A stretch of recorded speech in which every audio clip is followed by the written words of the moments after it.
Yeah, thank you very much, Mama, and welcome to everybody. Good morning and good afternoon everywhere, wherever you are joining us today from. Today, our topic for the town hall session for today is a really very important topic, and I really hopeful that it will elicit a lot of discussion and a lot of participation and back and forth as we discuss on this subject. The topic for today is the silent epidemic of heart disease in Cameroon, and we will explore some of the we'll explore the quest really to alleviate this huge cardiovascular burden, particularly in Cameroon. As you all are aware, heart disease has become a major public health concern in Cameroon and in many other African countries as well. That I think at this point undergoing a very significant epidemiological transition where we are seeing infectious disease being gradually replaced by non-communicable diseases. So we are kind of experiencing this double burden of disease with communicable and non-communicable disease. And I think cardiovascular disease has been a major contributor to this overall mortality. And I think the speakers for today are really well tuned to talk about this subject. So I'm really excited about today's session. We hope you share this session with your colleagues in the different platforms so that they can engage. I will be joined eventually in this call with the other co-moderators. I think Kathy hasn't joined yet. I'm not sure I see Elvis either. Yeah, so looking forward to a really exciting session. Good morning, Dr. Mono. Good morning, Brian, and I'm very excited today, not only because we're talking about cardiovascular disease. I think there is a trend where we get a lot of experts from the diaspora who are white to come help us improve our health system, where we have same qualified or even better qualified experts who are Cameroonians who can give back. And I think this is the time to start making such a change. I was just looking, l'Hôpital Général is doing interventional cardiology, which is totally lacking in Cameroon, but I know interventional radiology, but I know personally more than 10 Cameroonians who are interventional radiologists in the US, who are doing state-of-the-art procedures that they are the only ones doing them in their region. And there is a way of doing sustainable medical education and development that we need to start thinking about. This has got me really thinking. I think about a month ago, Cameroon organized its first cardiac catheterization. I do know interventional cardiologists, more than 20 of them, or even 30, here in the US, who even own their private cardiac labs, telling you these are procedures they do about 10 a day in Germany, in France, in many other places. So I think it's time for us to start decolonizing our brains. There are days I say this because decolonization of our brains is a big part of it. If we want to carry out sustainable development in Cameroon, which has an impact in the young generation and train them, we cannot continue to do parachute medical care where we get experts who will come in, like what is going to happen in l'Hôpital Général, do certain few procedures without training those who are there and not leaving any sustainable training platform in place. This is what I'm talking about. And Brian, I'm pleased today that I have two of my classmates here. And it's an honor for me, really, that our generation is in the medical field, is in every subspecialty that we can learn from, we can improve on. And I'm just going to give them a defeat where I call they should be able to organize sustainable cardiac interventions in Cameroon and tell us how we can go about this. Sorry for the long monologue, but back to you, moderator. No, thanks a lot for that preload. I think it's really embarrassing to know that we are still backwards in really even setting up cath labs in Cameroon. I think it's a major limitation. I think it'll be great to hear the insights from the speakers today on how we can build and sustainably maintain those infrastructures in Cameroon. But before we begin, I just wanted to just maybe randomly call a few people in the chat that are currently on here, if they can share their insights or thoughts on this topic and the importance of this topic and how we can possibly sustainably do that in Cameroon. So I see Dr. Kinga. Dr. Kinga, it's really great to have you, and I think it's really been great having you at the town hall. And thanks a lot for your contribution to building all your work in Cameroon as well. So I just wanted to welcome your thoughts on the topic and what you think about cardiovascular disease as a problem in Cameroon. Yeah, Brian, thanks for putting me on the spot. Unfortunately, I was just trying to hide myself and be quiet in the background and let Nchang and Dr. Professor Pino give their talk. But definitely, it's because of epidemiological changes and dynamics in disease conditions. Cameroon is no longer just a place where we treat tropical diseases, right? And things have evolved to the point where we're now seeing all these diabetes and other cardiovascular diseases coming in the forefront. So it's definitely time, and it's past due for a country like Cameroon to have the infrastructure and capabilities of interventional cardiology and advanced cardiac care. So I think a forum like this is definitely very important, and I encourage the young ones, Dr. Chang, Yusuf, definitely to keep up the good work, and we'll be background supporting you guys if I am a critical care guy by training, so I see a lot of these patients and when much more sicker state. If we can improve our preventive healthcare systems, because these are mostly things that happen because of poor preventive care. So I think it's long overdue, and I'm just happy that we have a forum like this where we can share ideas and try to get things to move forward. Thank you. Yeah, thanks, and thanks a lot, Dr. Kinga, for sharing those remarks. I think it's really very, very powerful. And I wanted to just also quickly call on Dr. Mbako, who is here. I think as a gynecologist, I'm really curious about his perspective as well on the cardiovascular burden, particularly in pregnant women. But Dr. Kinga, completely really agree with you on the really how silent this epidemic has been, and this epidemiological transition that we are experiencing in across Africa, really, and seeing this double burden of disease. I think the kind of probably just seeing the tip of the iceberg, because we don't have the kind of surveillance infrastructure to really capture everything, and we really need to really build on that. Dr. Mbako, I don't know if you're available, if you can maybe say a few words or your comments or what you've seen or heard around this, particularly in the pregnant women population. Dr. Mbako. Yeah, thank you very much, Brian, and greetings to everybody on this chat. Yeah, as you said, cardiovascular disease, as Pascal already said, is really gaining ground in our setting now. And concerning our practice in obstetrics and gynecology, we see more and more women having hypertensive disease in pregnancy.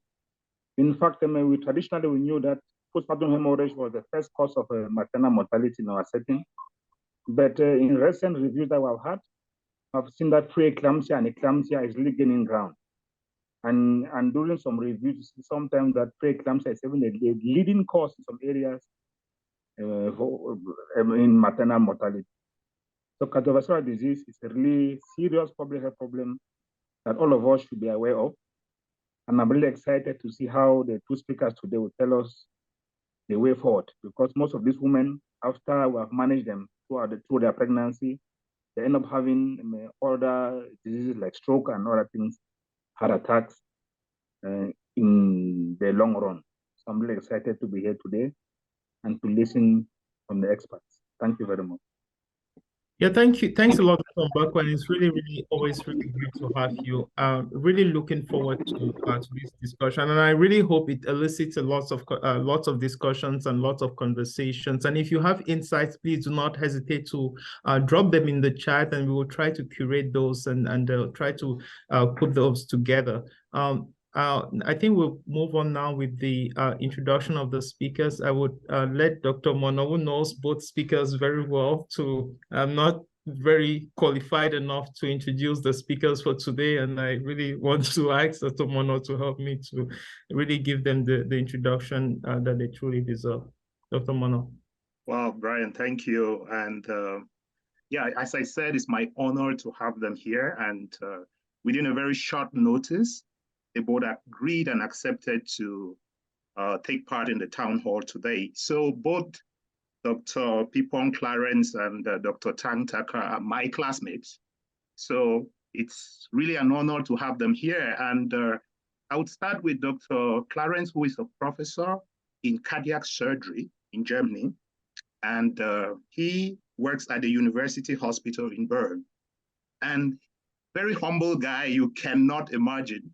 And one thing I would tell you about Clarence without going into the details, they want me to be brief, is that Clarence has always tried to give back to Cameroon. Right from the day he got into cardiac surgery, he has always tried to give back to Cameroon. So this is someone that we need to encourage and help to make sure that we can establish sustainable cardiac surgery in Cameroon. So this is really one thing I want to say. And him being there in Germany, he's been involved in education of medical students and also in the education of residents, and also encouraging other Cameroonians to pursue this field. And I think his passion for cardiac surgery is what is driving him. And I know he has had multiple projects that he has tried to enact in Cameroon, but they have all not been well received. We'll talk about that. Now for Dr. Nchang Taka, as I told you, also my classmate, he is presently the owner of Heart Vascular Vein Care Clinic in Columbus, Georgia.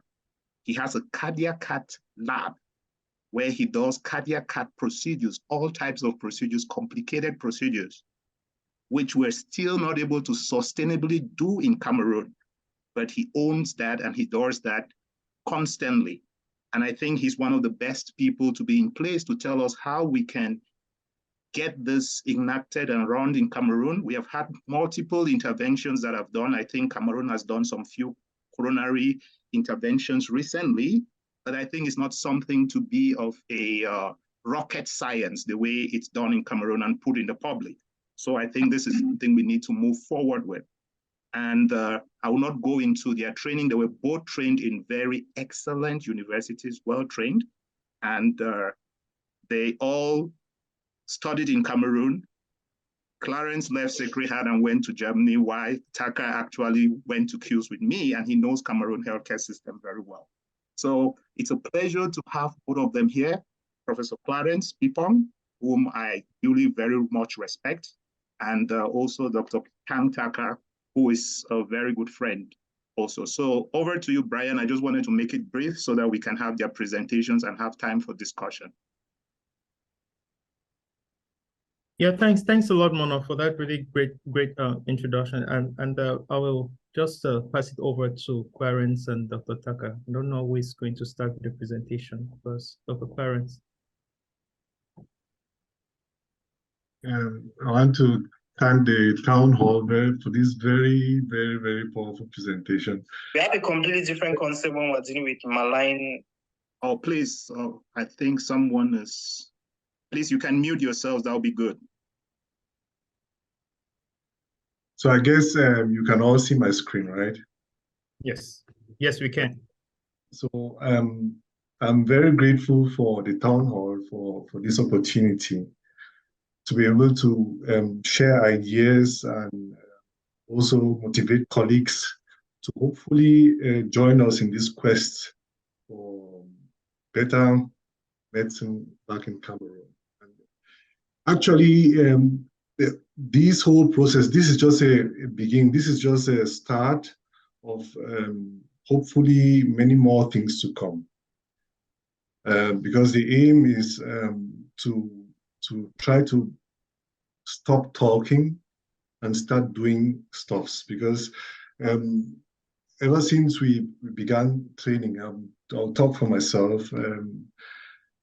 We've always been hearing about people going back to Cameroon and offering something and helping and trying to alleviate the situation in Cameroon. And you ask yourself, where are the Cameroonians?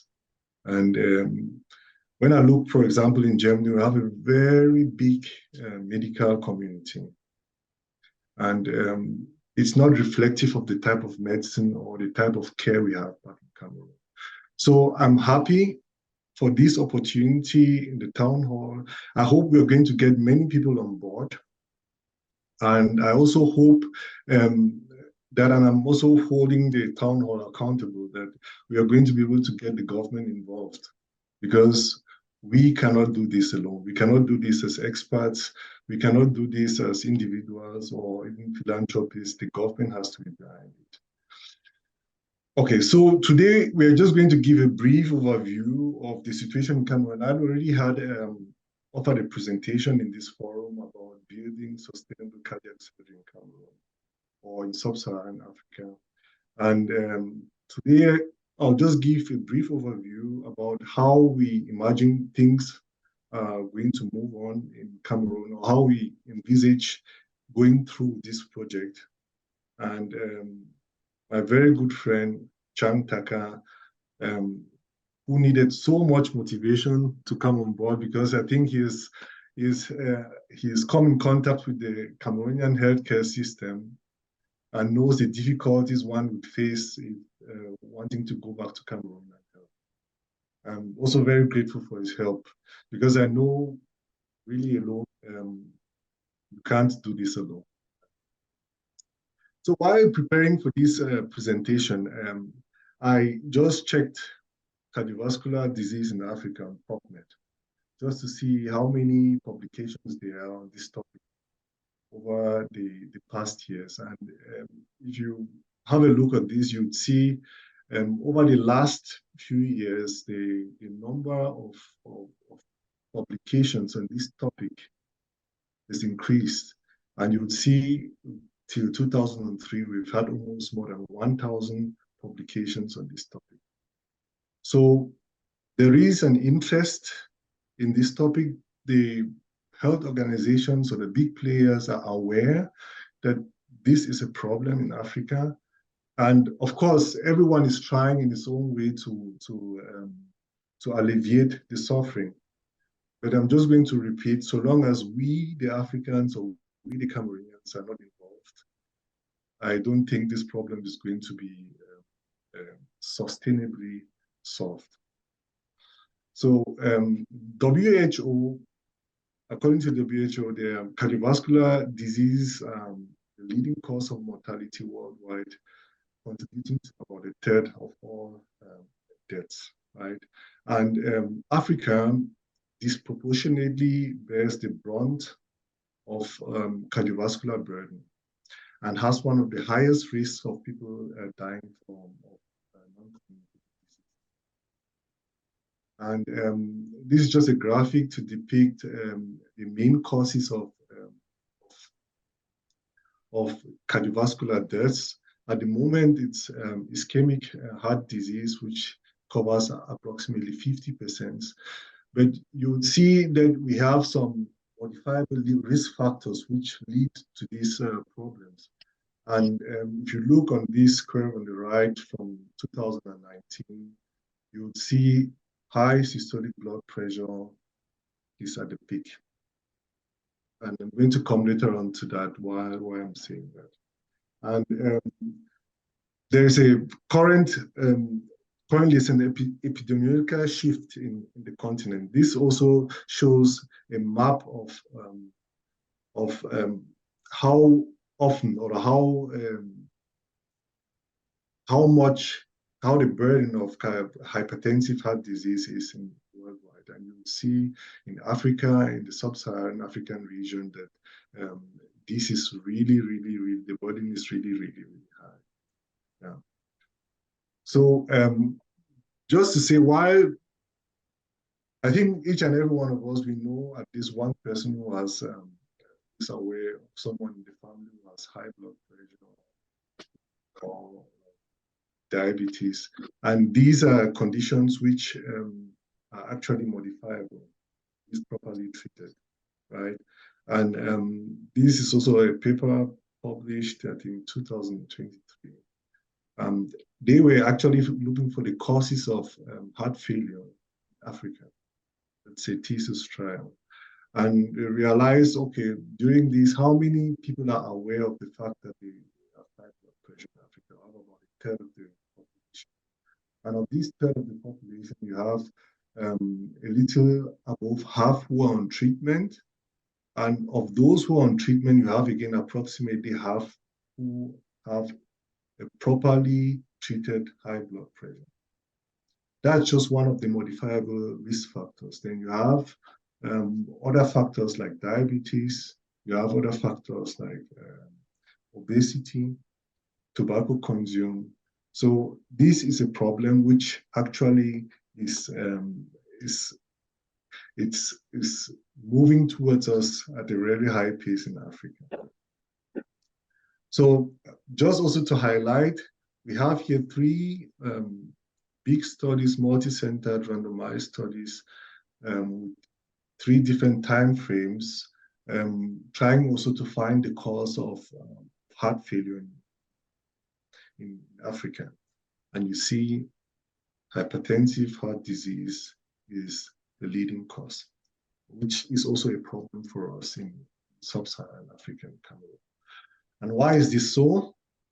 There are many reasons for you have urbanization, change in lifestyle, and also the fact that I think the population is not really informed about these non-communicable diseases, because we have a healthcare system which has been created actually to treat communicable diseases or tropical disease, and we are not even aware of the risk factors we have. More or less, even having patients who are going to be compliant to receiving this treatment. And this is a really old paper from 2020.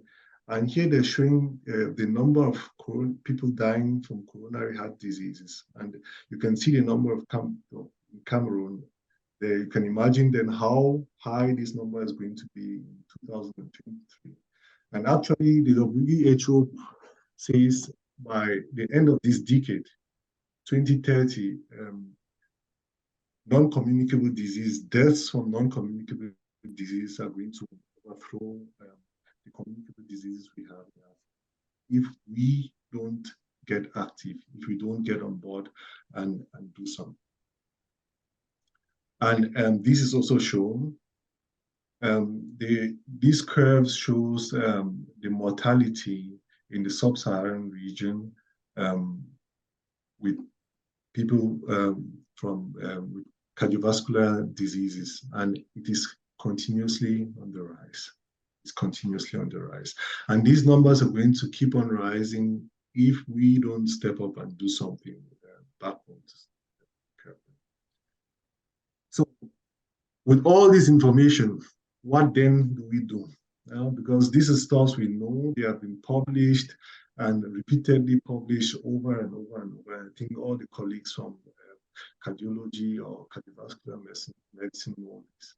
So, and in order to stop this, we need a proper and functioning health system with good primary health care, with the possibility of having interventional and cardiac services, interventional cardiology and cardiac services. We need proper diagnostics. I think Dr. Taka is going to elaborate more on this. And of course, we should be able to treat the patients we diagnose. So if we get to find out someone is sick, we should be able to offer them some kind of treatment. And this is all based on the type of healthcare system we have. I, for one, haven't worked in Cameroon, so I can't talk much about the healthcare system in Cameroon. But imagining the way the WHO, most African countries structure their health system, it's structured to approach communicable diseases, tropical medicine, and more of these stuffs we are seeing now is new, not only to the doctors, but I think also to the patients, because you get people or relatives asking you, if I don't feel the pain of the high blood pressure or the high blood sugar, then why should I take my medication? And for some people, it's also kind of like a taboo.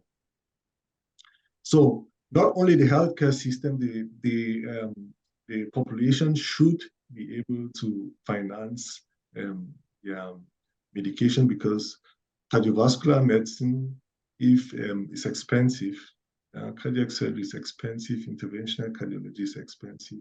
So how do we go about this? So I was really impressed, I think, when the minister came up and also spoke about trying to implement an insurance policy system in Cameroon. That's something which is going to go a long way to alleviate this, okay? And I can't stress enough, the government needs to be behind such a program, because everything we do from our point of view, without government policies or support from our local government, it's not going to be sustainable. So while thinking about building a program, we should think about training our medical students on the ground, training our medical doctors.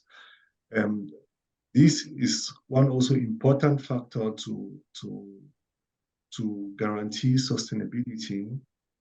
And the base of all good functioning cardiovascular programs is basic good cardiology. We need good cardiologists on the ground to do proper diagnostic, and who are also able to refer these patients to the experts when the need arises. And of course, here in the town hall, we have a lot of experts. So it's not something which just 2 or 3 people are going to be able to do. We're going to be very happy also to have the opinions of those who have already tried something back home, those who are doing something back home. Just to say, we welcome really any opinion and voluntary help. So that's just a brief introduction about the case situation in Cameroon and the needs we would have. I think I'm going to pass over now to Dr. Nchang to explain from the viewpoint of the cardiologist how the situation is back. Right, thank you very much, Professor Pingpoh. Thanks, Dr. Former. Thank the audience for being here. So it's my honor to talk about this topic. Again, these are things that are very close to my heart. We have tried and we have talked several times on this forum about cardiovascular diseases, and we've talked about different ways that we can improve diagnosis, improve screening, but we've never actually talked about how this can be implemented. So a couple of days ago, I had a talk with Professor Pingpoh. I had a talk with Dr. Former, and I think we all came to the agreement that it is time to pass over to action. So let's come out with a plan. Let's discuss this plan in an open forum. Let's get inputs from everyone, and let's forge ahead to actually impact healthcare in Cameroon. So I'm going to be talking about cardiovascular diseases and an initiative to impact cardiovascular medicine in Cameroon. Now, the ultimate penalty for hypertension, diabetes, smoking, and all those cardiovascular risk factors, the ultimate penalty is cardiovascular disease.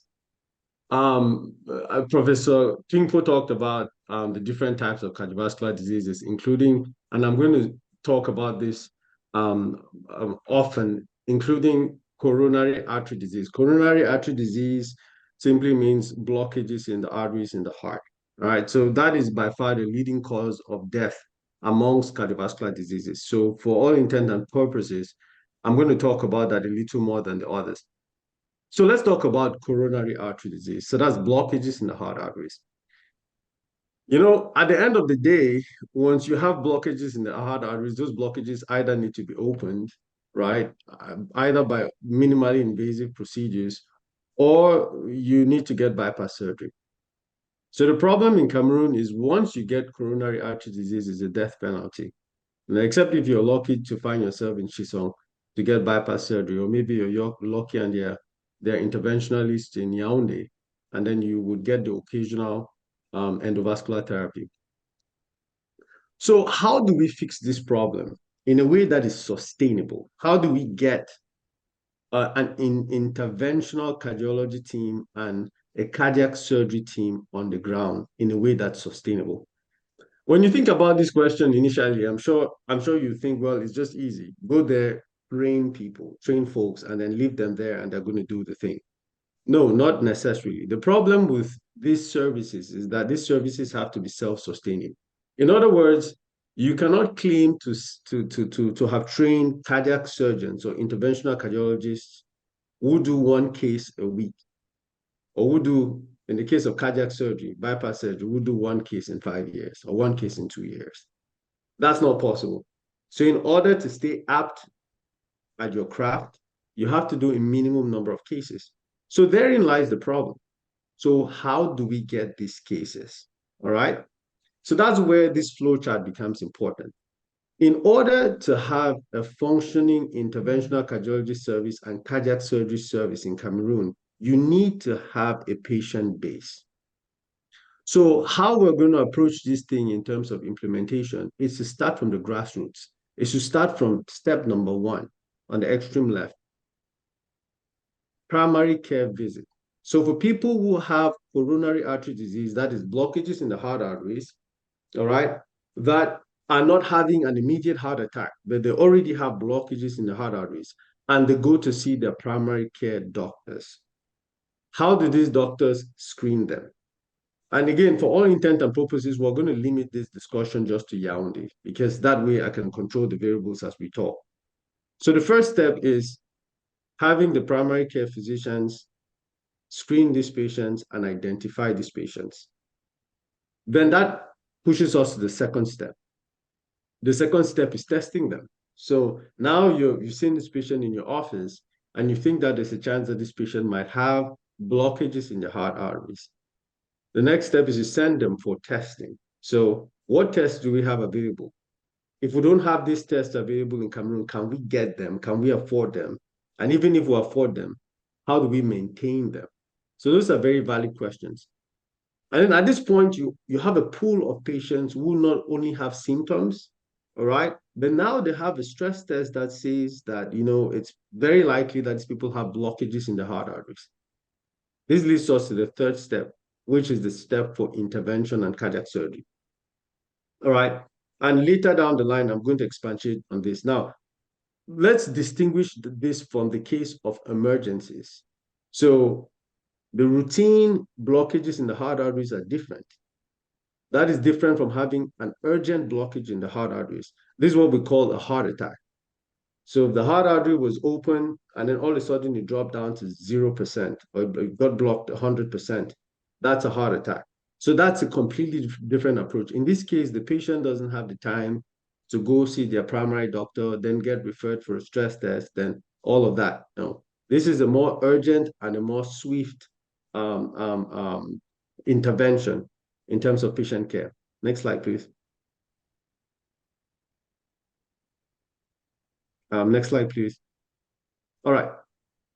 So our goals are to make available simple criteria for screening patients with cardiovascular diseases. So nothing complicated. We want to have a simple protocol or a simple app that any physician sitting in their office anywhere in Yaoundé can look at this and say, okay, this patient needs to be screened for cardiovascular disease. Number 2 is we have to be able to find a way of enforcing compliance to this policy, either by incentivizing physicians to make sure that when they see these patients, when they see their patients, out of 100 patients they see, they're able to screen 100% of patients who qualify for screening. Number three is to create a referral network for testing, so that if physician A, who is a primary care doctor, sees a patient and the patient is screened positive for coronary artery disease, they're able to swiftly refer the patient to a known cardiologist or a known imaging center to get a stress test done. And number four is to create and implement referral network for intervention. So once this stress testing is done, what's the next step? It's to refer for intervention. All right, next slide, please. So the different categories for cardiovascular disease, Professor Pingpoh talked about this earlier. The most common is coronary artery disease. Again, coronary artery disease just means blockages in the heart arteries. This talk is going to focus on number A, coronary artery disease. We're not going to talk about valvular heart disease and cardiomyopathy. Valvular heart disease is disease of the heart valves, and cardiomyopathy is malfunctioning cardiac muscle, so heart failure. We're not going to talk about cardiac arrhythmias. We're not going to talk about peripheral vascular disease. These are topics that we're going to address in more detail at a later discussion. But for today, we're going to focus on coronary artery disease. So the routine form of coronary artery disease, next slide. So again, these are the patients that go to see the primary care doctor. So patient walks into the office. Which patients should you screen for coronary artery disease? It's all adults with at least one of the following risk factors: smoking history, diabetes, hypertension, and early family history of heart attack. You can see that this criteria is actually very simple. Smoking history only requires asking a question. Do you smoke? Have you ever smoked before? That's pretty simple. Diabetes, a lot of patients in Cameroon would probably not know they're diabetic at the time they are seeing their physician, except if they already have significant symptoms. So you can do a simple office test to determine that if the patient is fasting, of course. Again, I think that can be implemented.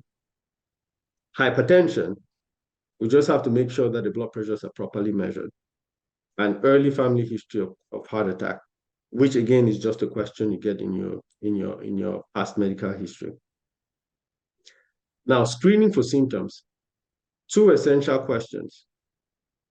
Does the patient have typical chest pain? So if this patient meets any of the criteria above, you ask if the patient has typical chest pain or typical chest pain, just to give everyone an understanding of why this is important. So the heart is a muscle. So if you have a blockage in the heart arteries, then the muscle starts to cramp.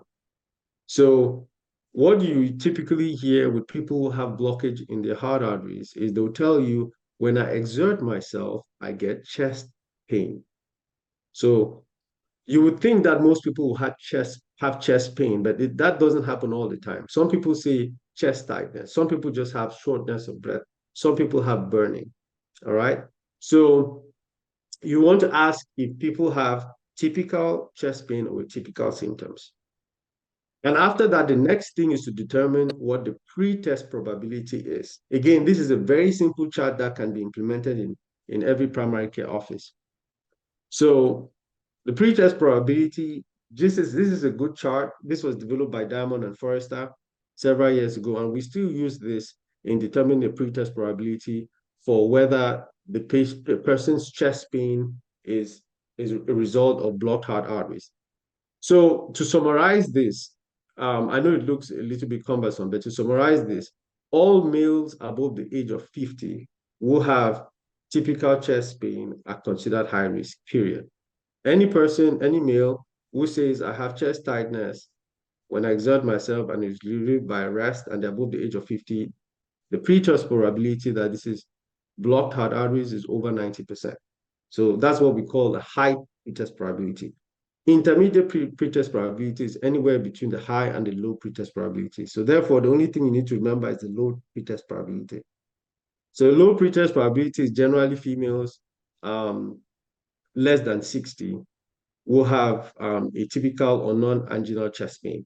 Now, for further reference, you can look at the other groups that you'd have to look at this chart for further details.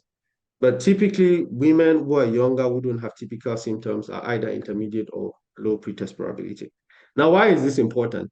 Once the primary physician determines that this person is either low, intermediate, or high pretest probability, it moves us to the next step. Next slide, please. So the next step is to refer for a stress test. All right. So there are 3 types of stress tests. And these 3 types of stress tests are important for very specific reasons. Exercise stress test. This is the more common, very cheap, easy to afford, can be set up anywhere. It's meant for low pretest probability. What this entails essentially is a treadmill and an EKG. For what is worth, this is a very important tool. I am always surprised at the lack of the number of stress tests. The last time I verified, I don't know if there are more treadmill stress tests in Yaoundé. The last time I verified, there were not so many. But this really requires that someone, a nurse, stands right there, and the patient is on a treadmill connected to an EKG, and the exercise according to a protocol, either the Bruce protocol or the modified Bruce protocol. Again, these are protocols that are written. And exercise for X number of seconds or X number of minutes. And then the EKG is printed out, and this EKG can be faxed and interpreted remotely. So all you really need is a treadmill, an EKG, and a nurse. So this is absolutely something that can be executed in a lot of centers in Cameroon. Now, the second one is a nuclear stress test. Now, a nuclear stress test is mostly for intermediate pretest probability patients. Now, this is a little tricky. So this is a little more complex. It requires a nuclear machine. And of course, if you're getting a nuclear machine, that requires maintenance. It also requires radioactive isotopes, such as technetium. And those pose unique problems in terms of storage as well. I'll talk about that in a few minutes. But again, once the patient is able to get a nuclear stress test, this can be interpreted remotely. So you don't necessarily have to have a trained interventional cardiologist or a trained a cardiologist on site in order to have this interpreted. And then finally, coronary angiography. So coronary angiography are for those who have a high pretest probability. So these are the 50-year-old guys who have typical chest pain. They say they have chest pain when they walk a couple of feet, and the chest pain gets resolved when they stop. They smoke, they have diabetes, they have hypertension, they have all the good stuff.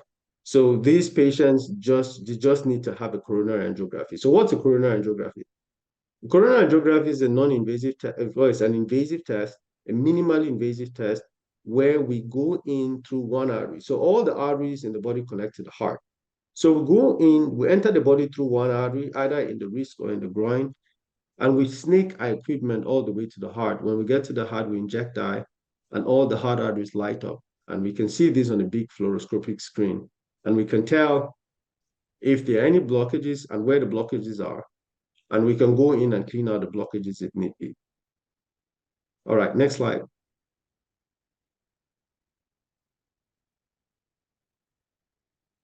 All right, now once the patient has been diagnosed with, once the patient has a stress test, for example, if it's an exercise stress test and they're on the treadmill and they begin to have chest pain or they begin to have changes on their EKG, the next thing is to refer them directly to coronary angiography.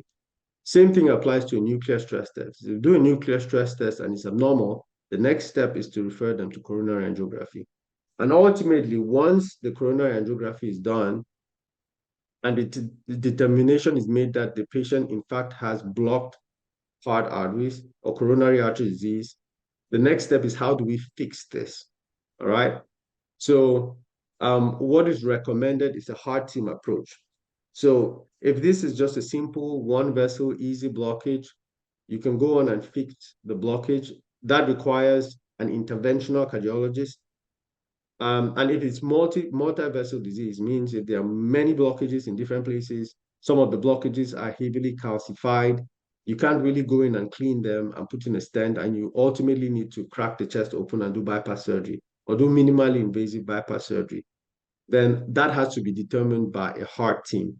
Heart team usually involves, at the very minimum, a cardiac surgeon, and an interventional cardiologist.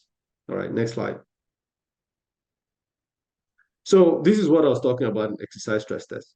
This is how simple this is. You have an EKG on the left, an EKG monitor sitting on a stand, and you have a patient on a treadmill. So the patient, there are a couple of stages there, about 5 stages, and you can follow either the Bruce or the modified Bruce protocol. But what this is essentially is the speed. They just increase the speed of the walking and the inclination, and then as go back, please. And as the patient continues to exert themselves, if they indeed have blockages in the heart arteries, their chest, they should begin to have chest discomfort because they are now working their heart muscles harder and harder. So that gives us, and at some point you can actually see on the EKG that there are abnormalities, and that would be considered a positive stress test. All right, next. So this is an example of a simple nuclear stress machine. Now, you see this lady is lying down on a stretcher, and just above her chest, you have a C-arm. So these C-arms are actually, these are the simplest of them. There are other C-arms that are more complicated, but these ones are mobile, and you can actually use them in one center and transport them and use them in another center. They are also very easy to maintain. All right. Most of this equipment have a 3 to 5 year warranty. So they're expected to last that length of time. So when it comes to nuclear stress testing, I don't necessarily think that it should be a Herculean task for the Cameroon government to be able to make these available at multiple centers. Where I am concerned the most is about the actual isotope, which is the technetium. Because there are issues there with getting the product and actually maintaining it prior to performing the test. Next slide, please. And then this is the last part. This is the cath lab. So this is where you make the ultimate diagnosis. So even the stress test is not 100% sensitive and specific. So you need to do a coronary angiogram where you go in through one of the arteries, as I mentioned before, go all the way to the heart, take pictures. You're able to see this on a big screen. You can see exactly where the blockages are. You can characterize the blockages. And if you are a trained interventionalist, you can proceed with intervention. Now, again, the guidelines are, if you see multiple complex blockages, you stop and have a heart team discussion. Now, what are the difficulties with getting a cath lab? Now, to get a cath lab, the main thing is getting the C-arm. The C-arm is the fluoroscopic machine. The fluoroscopic machine, what it simply does is it delivers X-rays, and this produces the video, which you see. So you can see exactly inside the patient's body and see where the heart arteries are. Again, so that's one of the small screens right there. And if you see on the wall at the back, on the extreme left of the picture, there's a big wall screen as well. So you can see on that screen exactly where the blockages are. The C-arm, again, most of these C-arms come with a 3 to 5 year warranty. And these C-arms are pretty good. The C-arm we've had this now for over a year, and we've not had any issues with that. I think that C-arms like this can do just fine in Cameroon, to be honest. You need a surgical table, which is not very expensive. You need a monitor, a screen, and then you need disposables. So a lot of, again, most of these disposables for intervention are things like stents, wires, and balloons. And all of these ones don't require maintenance. These ones can be purchased by the hospital. Now, the other piece of the puzzle is trained staff. So you need a primary operator. Again, I'd like to mention here that you only would have a trained interventional cardiologist in Cameroon if there are patients. So in the first place, if we did not have the primary care doctor seeing these patients and screening them, if we did not have this stress test in order to determine if these patients need, number 3, coronary angiograms, you would not have trained operators seeing these patients and having the volume they need in order to be good at what they do. You need to have scrub techs. The same thing applies to them. The scrub technicians need to scrub in multiple cases, trained nurses and anesthesia. Next slide. Now, all I've talked about so far is about the non-urgent coronary artery disease. As I mentioned before, these are the patients that do not necessarily have chest pain at rest. They do have blockages, but the blockages are not all the way to 100%. So they have the time to go see their primary doctor and then have a stress test and then have coronary angiogram. This is different from patients who are at home and all of a sudden they have chest pain and they're having a heart attack. So how do we identify these patients and how do we get them to a center where they would require intervention? Now, I would like to mention here that the only way that we are able to address patients who have heart attacks is if we already have all the equipment and the trained staff in place. So that is why this comes secondary. I think for practical purposes, we should be able to identify patients who have routine coronary artery disease, build enough volume, have our operators trained in Cameroon, as well as a scrub technician and nurses. That way, the entire team is now ready to receive emergencies. So I'll talk about urgent coronary artery disease. There are two types. There is myocardial infarction, which is full-blown heart attack, and there's unstable angina, which is like a milder form of a heart attack. Next slide, please. So for these patients, a lot of education has to be done in the population for people to be able to identify that, when you have chest pain and you're above a certain age, you should be heading to the hospital. Ideally, these patients should not be driving to the hospital. So the challenge we would have here is figuring out how we can get within the city of Yaoundé, have an effective ambulance system that can pick these patients up and take them to an interventional or cardiac surgery center. So for a patient who has sudden chest pain, there should be a heart attack hotline which is available and which is free. So I don't know what number it's going to be, maybe 999. You dial 999, someone picks up the phone and they say, "What's your emergency? I'm having chest pain." All right, then that triggers the ambulance. The ambulance arrives on site, and what does the ambulance do? The first thing they do is they do an ECG. As soon as they do an ECG, they have a protocol to look at in order to identify that this is truly a heart attack or not. Once this is a heart attack, they call the cardiac center. Again, this cardiac center has been developed over the last 3 to 5 years by just doing routine cases. So now they call the cardiac center and then they transport the patient to the cardiac center.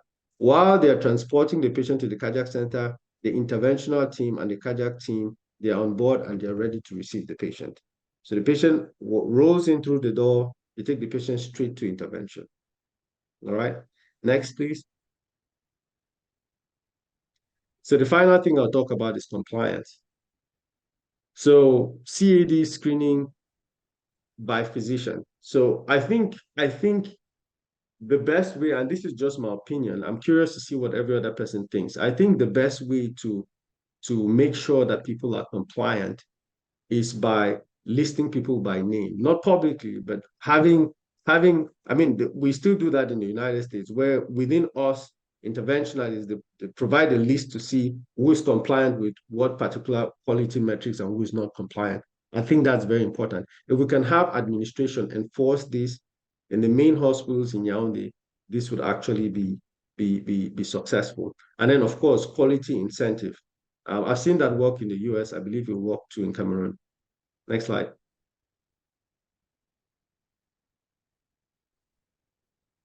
All right, now population sensitization. Again, this is important for risk factors like hypertension and diabetes and smoking cessation, but this is also important for patients who have urgent coronary artery disease or heart attack.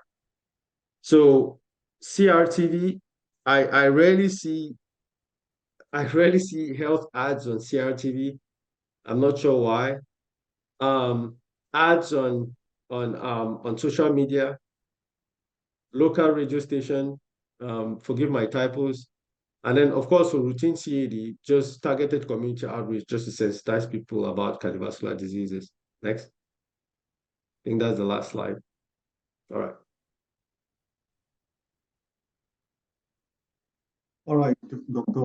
Nchang, Taka, thanks for this wonderful presentation. I'm just going to pick up and to say, okay, that was the view of how we could build a functioning interventional cardiology in Cameroon.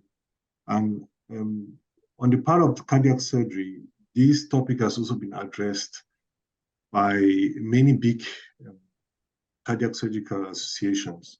So in Europe, you have the EACS in Asia, in South America, and surprisingly in Africa, we don't have any cardiac association. But these associations came up actually with a plan to fight rheumatic heart disease, because actually that's also a leading cause of death in low and middle income countries.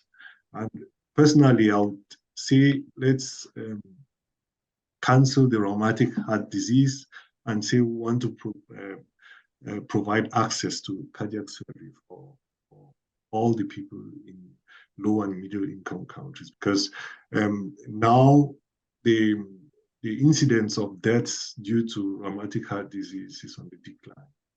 And we have other aspects which are coming up, which we need to be well rooted to address. So this Inter-Alliance, they came up with a program to build sustainable cardiac surgery in these low and middle income countries. And they had also seen dissatisfactorily, because each time we go for meetings, there's always a satellite symposium for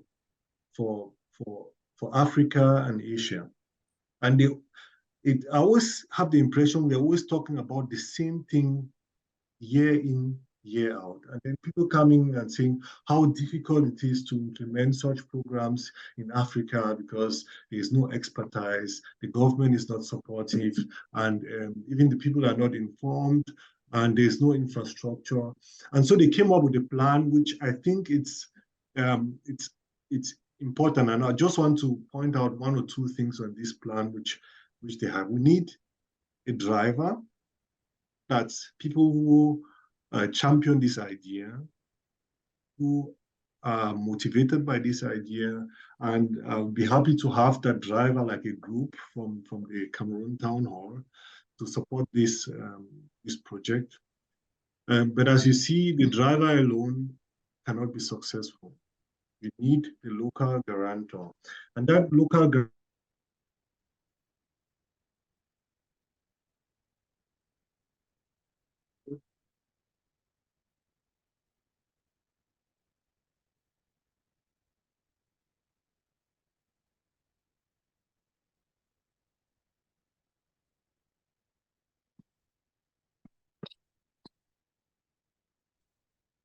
I think we might have lost Dr. Clarence for a minute.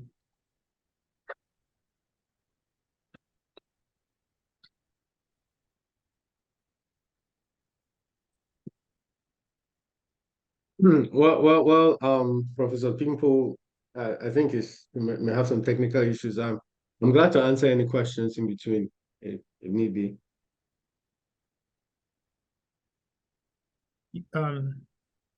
Yeah, sure. I think we'll yeah, while waiting for Dr. Pingpoh to rejoin, I think and you really poured out a lot there, Dr. Taka, and I really listened to your presentation with a lot of insight. I think you highlighted some of the infrastructural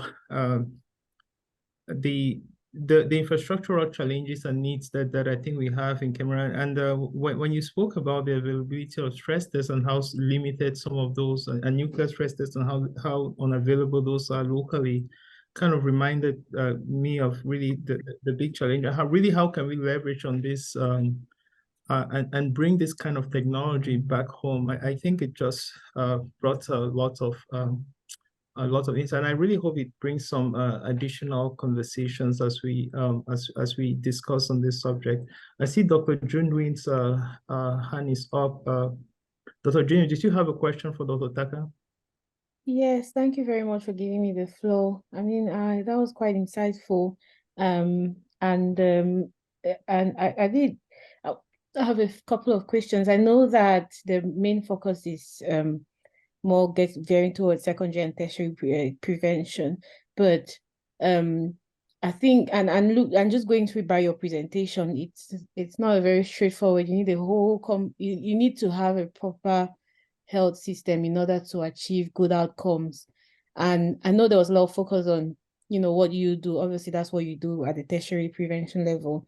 But it just makes me more aware that we need to get to even prevent this cardiovascular disease in the first place. And that's by, you know, encouraging people to, you know, get physically active, you know, have healthy diets. Alcohol, smoking is not that much of a problem in Cameroon compared to Europe, for example.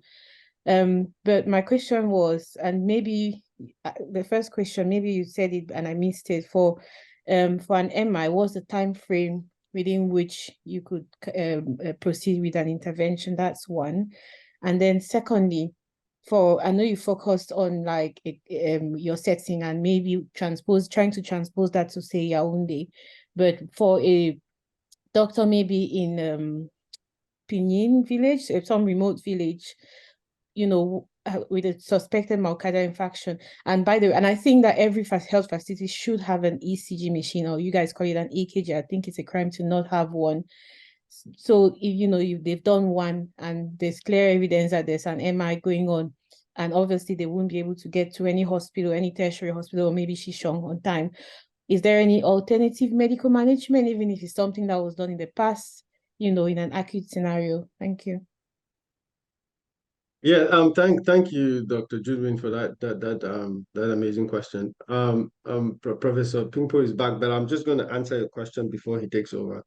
Yeah, those are very good questions and very good remarks. You know, I gave a presentation earlier, and we talked about non-communicable diseases, and we kind of talked a little bit about prevention. So this talk was designed, as you rightfully pointed out, was designed for the tertiary intervention, as that is so lacking in Cameroon, and that's actually very difficult to accomplish. Now, it so happens that I'm from Pinyin, so I don't know if you said that intentionally, or you already,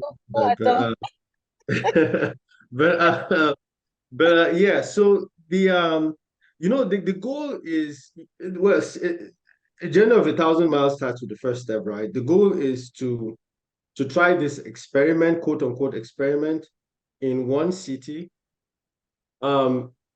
identify all the pitfalls, perfect a strategy, then expand. That's kind of what the goal is. Now, I mean, in the Northwest, there is Shishong, but I mean, for you to travel from Pinyin all the way to Shishong, you'll probably be dead if you're having a heart attack before you get there. So that's why two things are important. From the tertiary preventive standpoint, identifying people with routine coronary artery disease is usually people with routine coronary artery disease that advance to the unstable angina or the MI, right? So that's one thing. The last part of your question was about is there any other thing that can be done? Yes, you can give TPA, but TPA, as I understand, is extremely expensive.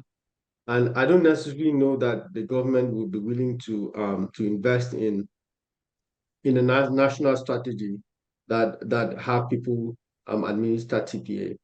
The way I conceive it, it might just be more practical to get cath labs in Yaoundé, then gradually get cath labs in all the 10 provinces, and so on and so forth. TPA, of course, has its own problems. It's a problem of intracranial hemorrhage. You know, there are many other problems that are associated with TPA, dosing issues and things like that. So I think for simplicity's sake, and I think for just being practical, the right approach is primary preventive measures, secondary preventive measures, early diagnosis, and timely intervention. I think one more question I was supposed to answer is the time from the call to the time of intervention is 90 minutes. 90 minutes. Wow, okay, impossible. Yeah, thanks a lot, Judy. I think that was really insightful thought. And I think we have Dr. Clarence back. Dr. Clarence, if you can round up with your presentation, then we will. Just going to try to round up. I'm really sorry for had some connection problems. Yeah. I'm not really sure about what what you got from or where I stopped being connected. But in any case, we have here 5 pillars which are very important in implementing any sustainable cardiovascular medicine back in Cameroon. And I'd also said about the driver, the guarantor, which should be the local government. And then, of course, we need sponsors. We need people who are willing to invest. That could also be the government or private people. We need adequate training sites. And of course, we need an academic partner. Because in order to be able to have it sustainable, we need to have a very good training system which produces our own experts who then work on the ground. So, I'm going to come back to this role of the facilitator because Dr. Nchang spoke about all these sophisticated equipments, about how to get them in Cameroon and also to keep them sustainable. And there, I think we could have all these associations interested in making sustainable cardiovascular medicine possible in Africa. They could act as facilitators to get us the devices we need, both for the testing and for the intervention. So, just as an example of a sustainable cardiac surgical program, I picked this up. This is in Kenya, and you have 2 lines here. You have the blue line. That those are colleagues coming in for safari missions, as they call them, who fly in, operate patients, and they leave. Okay, and the red line are colleagues who were trained on the ground. Just to also, you should have an idea of what timeline we're talking about to have something which is sustainable. This took approximately 10 years, and at the end, 2021, you see the locally trained personnel were performing more cases than the guys coming from abroad. So whatever thing it is we are planning with sustainable cardiovascular medicine, we're going to need expertise from outside. At the same time, we would have to train colleagues on the ground for this to be possible. And this is also in Rwanda, just so you should have an idea too of the number of experts we need. So if you are today in the town hall and you can identify yourself as one of these experts here, please, would be very happy if you're willing to help and assist us. And they were talking about a maximum of about 45 people who were stable on the ground performing these procedures. So that's approximately the number we are talking about. So as a last call, this is the planning phase. We are happy with any ideas which you could come up with, which will be helpful for us in implementing this platform. We need the help of everyone on board. We need the help of the government because we cannot do this alone. And we should not expect any expatriate to build sustainable cardiovascular medicine in Cameroon. I mean, we have the experts in all of these fields, and this should be possible. I know it's going to come with a certain degree of sacrifice, but I think it's going to go a long way to alleviate the suffering and deaths back in our country. So we'll end here, and then we could then move on to the discussions or questions if there are any.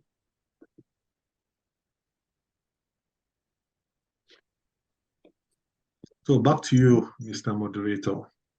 Yeah, thanks a lot, and a very, very, very insightful presentation. I think your both of your thoughts really highlight some of the inherent challenges that we have in Cameroon, and also I think it mirrors most of the challenges in other African countries as well, and really how do we alleviate this? How do we make accessible and available the kinds of resources that Dr. Taka talked about? So really, really insightful and thought-provoking.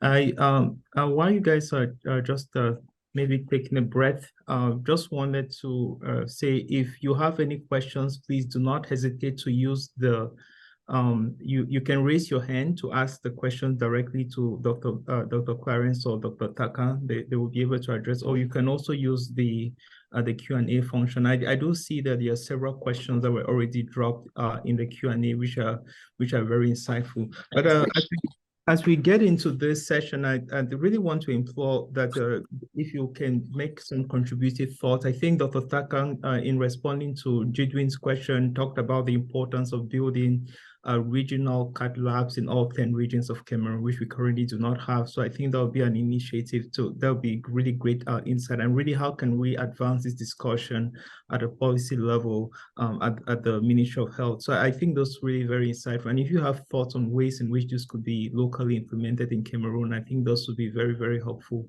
So use the chat feature as you can, and also please raise your hand and you can make any contributions that we have, and we'll try to collect these ideas and thoughts and channel them to the right portals.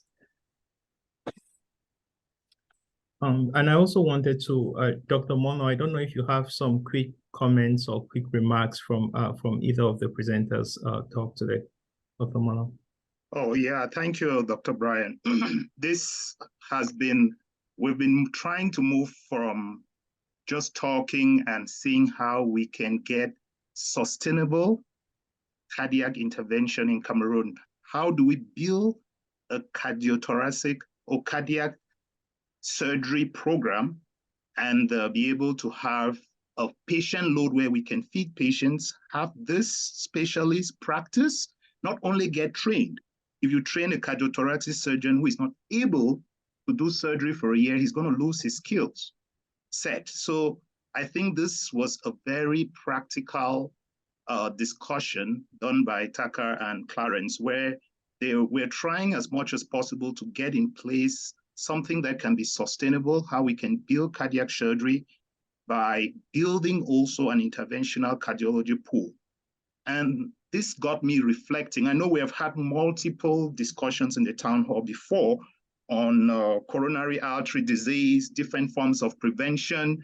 I think that was not what this lecture was geared to, but we can always discuss that, which the lecture was centered around how do we leave from talking to implementation where we can get something sustainable. I practiced in Cameroon many years ago. Getting an EKG or an ECG, depending on where you are from, was a mystery. In multiple hospitals, it's still one. Back during the days of COVID, I had a patient in L'Hôpital General where there was no EKG machine, was locked up in someone's office. These are all part of the vital signs. And if you get a running system where you cannot have an EKG in the emergency unit in L'Hôpital Central, what are we doing? In CSU, you're not able to afford or get EKG machines. Students are being trained as doctors, they cannot read EKG machines because they do not even have access to it. And they're not even able to do one. So this thing takes us back to basics, like basics, the basics and fundamentals. I'm just giving my reflection, Brian, as you asked me, but I think just criticizing is not where we stand in Cameroon. We should be able to influence policy. As Clarence is speaking here, our goal is to make sure that his plan is reached. The minister gets to have his thoughts, his ideas, and his plans, and we see how we can integrate that.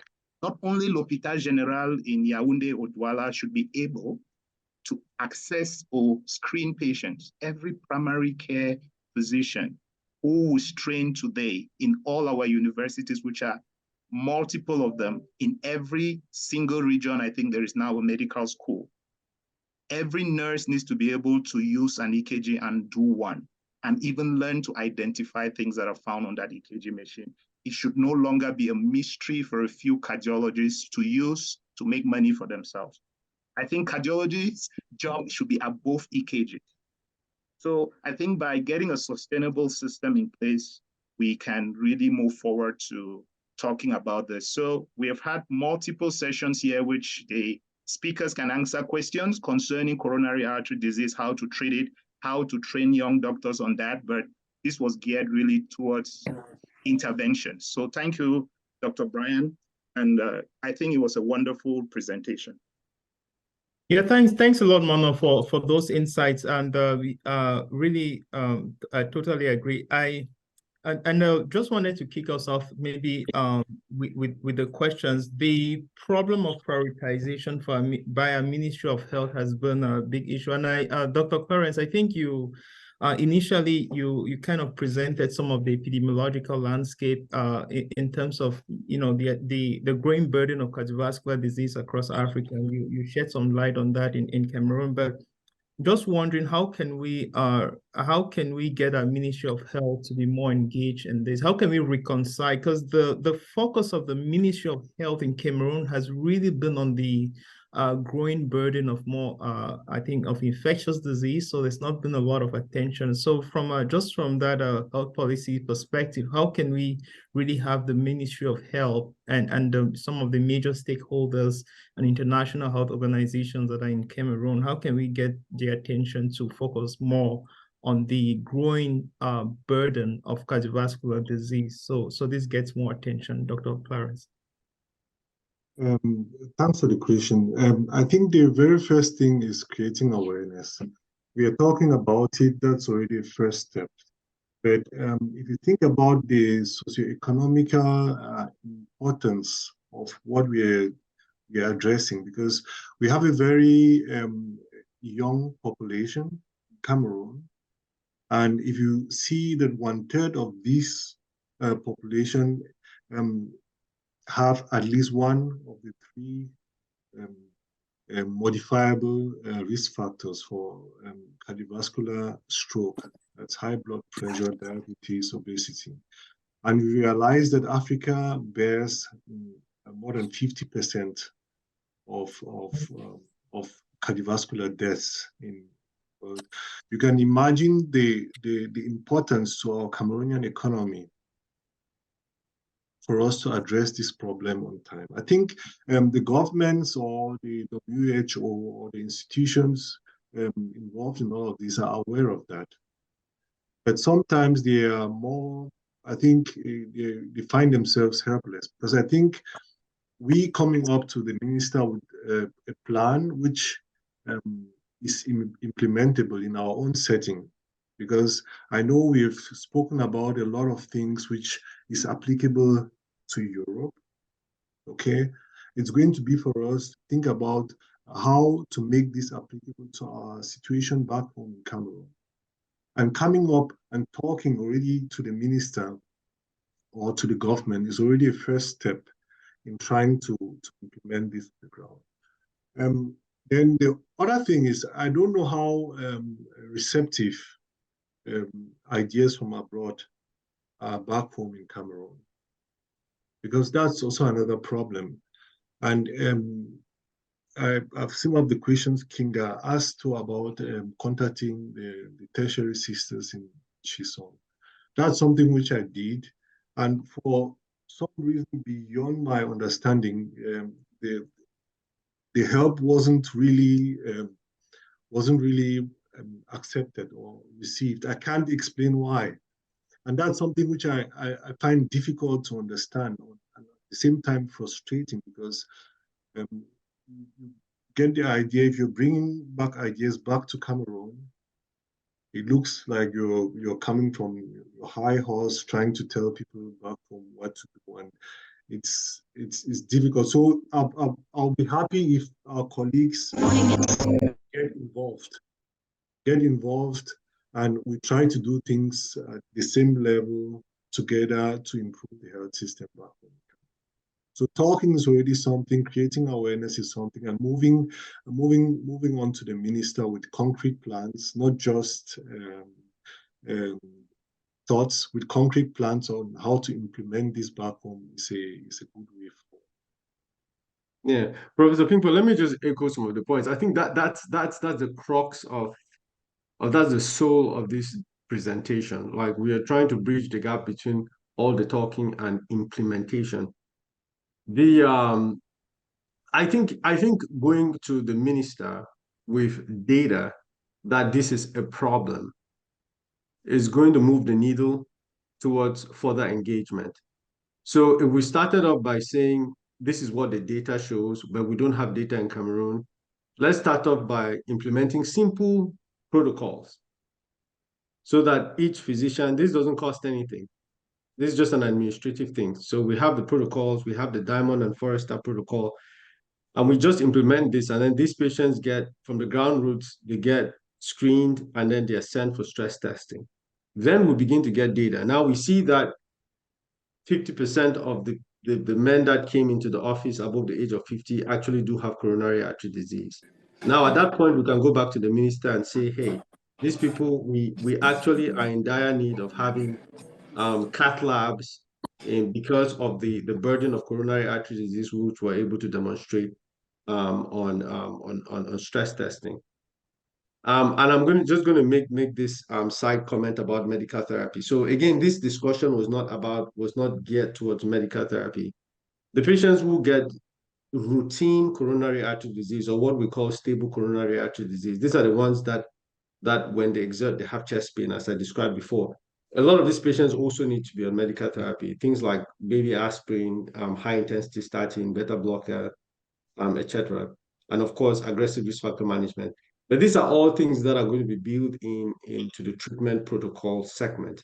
I intentionally excluded all of that for all intent and purposes, because this discussion again was streamlined towards how do we start from harvesting these patients, identifying the patients that need to be screened, screening them, and leading up to the point of diagnosis and intervention.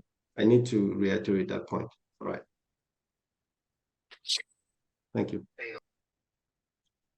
Thanks, Mono. I saw you. Thanks, Dr. Taka, and Dr. Mono. I saw you nodding a lot when Dr. Clarence talked about trying to help Shisong and the challenges around really bringing that diaspora and expertise back home. I think it kind of transcends in different things. Do you have thoughts on how the issues like that could be?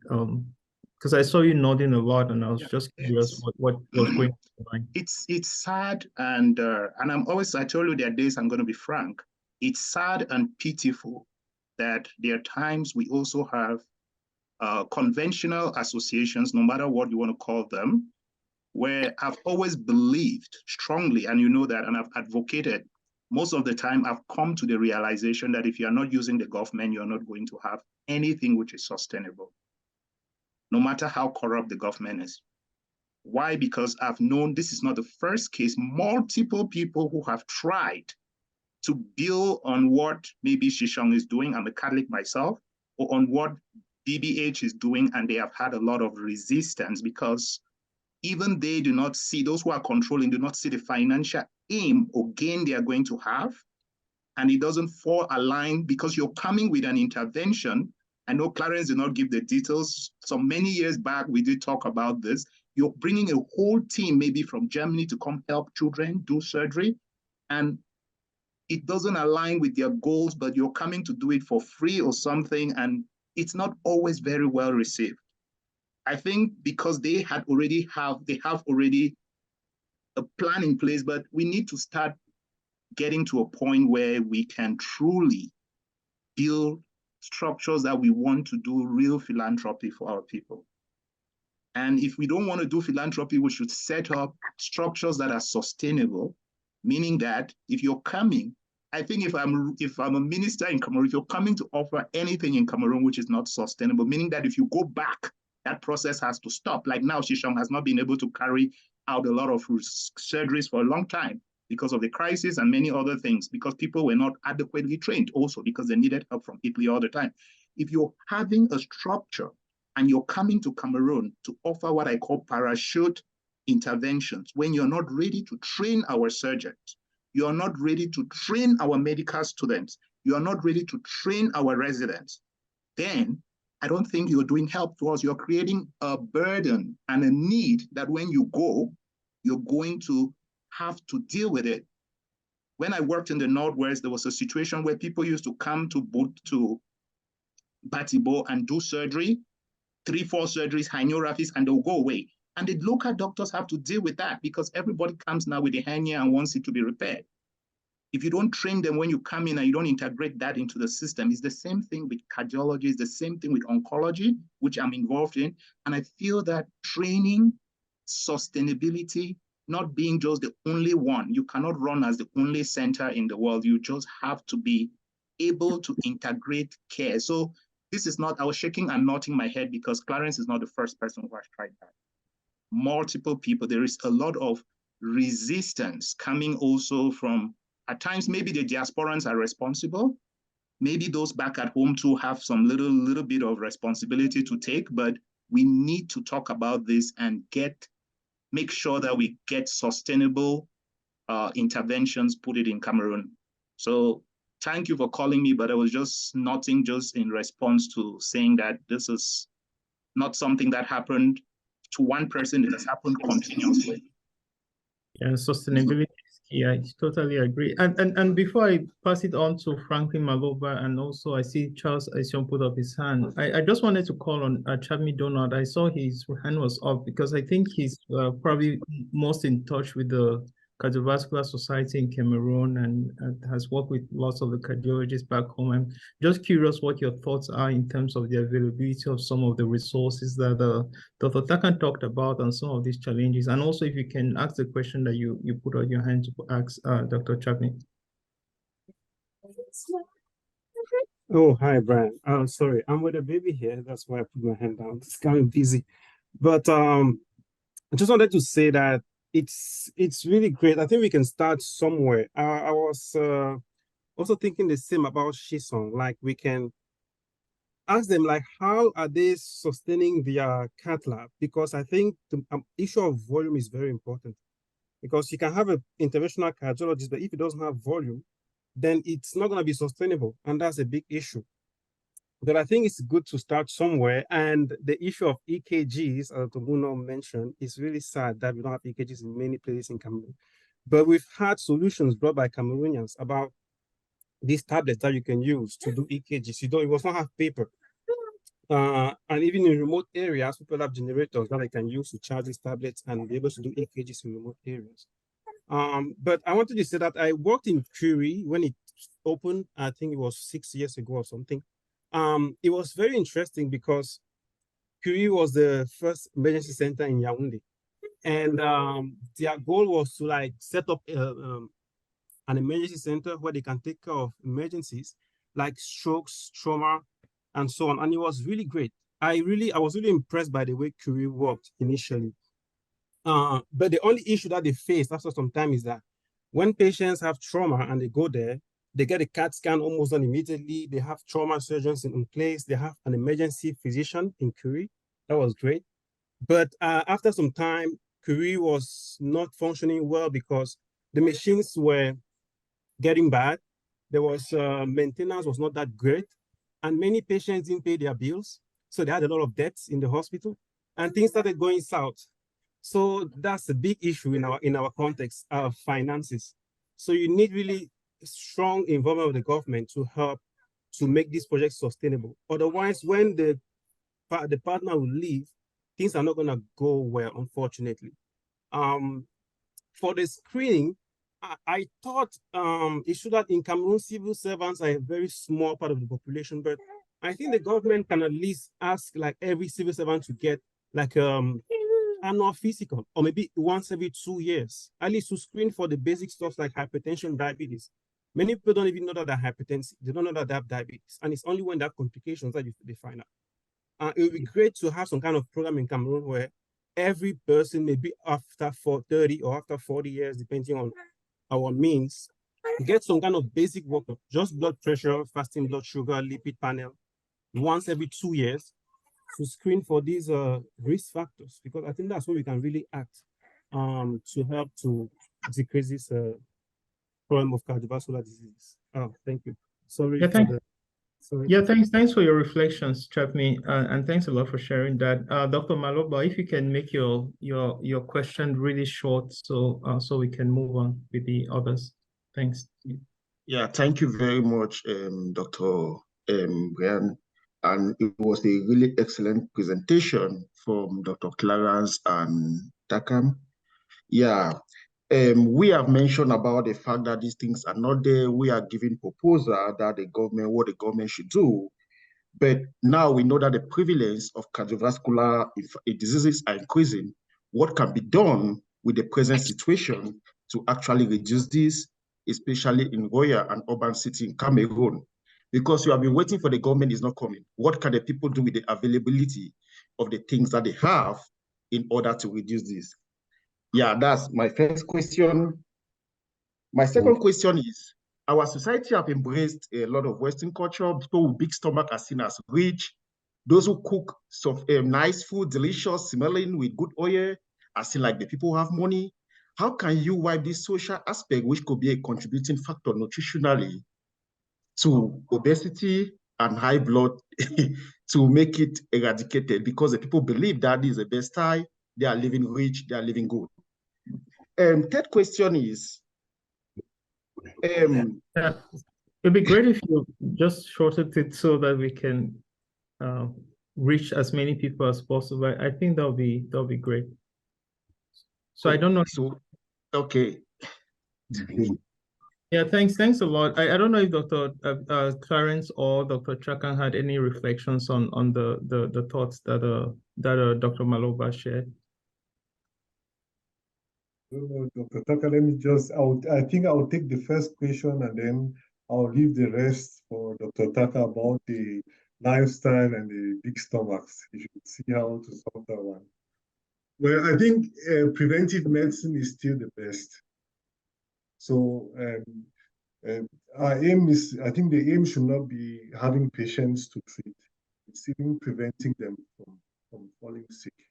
So, and that starts with a lot of information about these non-communicable diseases, about the change in lifestyle.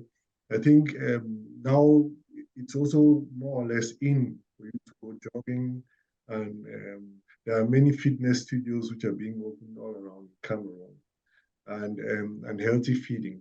So at the moment where it's not possible to implement this high risk or high skilled medical facility, we should focus more on what we can change, and which should be the reducing the risk factors. So that's where I think at the moment emphasis should be on before other guarantors like the government can. Just for that. And then I think, Taka, you would have to address the other ones about the lifestyle. Yeah, so again, I can talk about lifestyle modification for 2 hours. I'm just going to maybe touch on a few points. I think in the era where social media and TV has a lot of impact on people's behaviors, Cameroon is grossly underutilizing these tools. I think with proper social media motivation, some of these preconceived notions can be reversed. Now, the first thing you talked about in terms of actually trying to, sorry. So the other thing you talked about, sustaining or really acquiring this equipment. I want to say that, I think primary prevention, secondary prevention, and tertiary prevention, all of these, or intervention, all of these are important. No one is more, well, I guess prevention is better than cure. So if you can prevent people from having the disease in the first place, that would be ideal. Unfortunately, we do not live in an ideal world. So even in America, there are people you talk to and they'll tell you they'll better die with blocked heart arteries than to die with clean heart arteries. I hear that all the time. So the bottom line is, I think we also have to brace ourselves for the eventuality that there are people that you talk to them about lifestyle changes and they are not going to do any lifestyle changes. So what then do you do with the guy who shows up with a heart attack?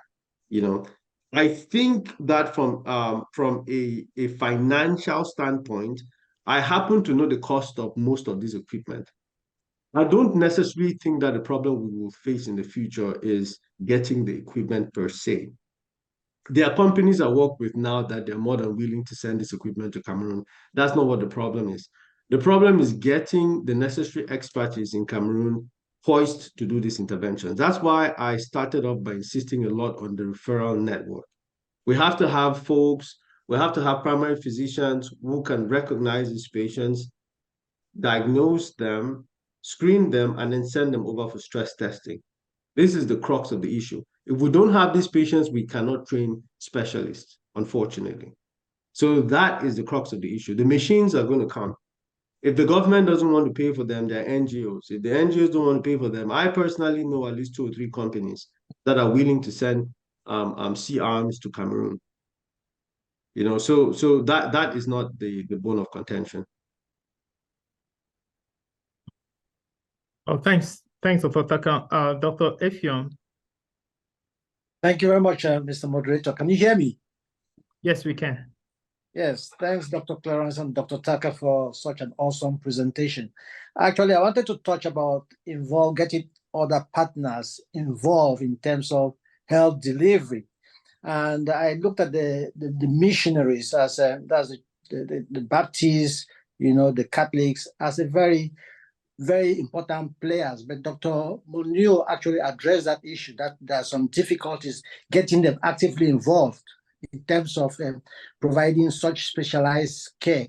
And I was thinking about what are the other sorts besides the government. I think the government, as we have come to realize, is the only avenue where we can have a sustainable system in place. And I think I was just talking about the mission, if we can get them involved. But it seems as if there are a lot of hurdles in that aspect as well. That was the only contribution I wanted to make. Thank you very much. Yeah, thanks. I failed to ask you to introduce yourself so others might know where you're calling us from and where you are.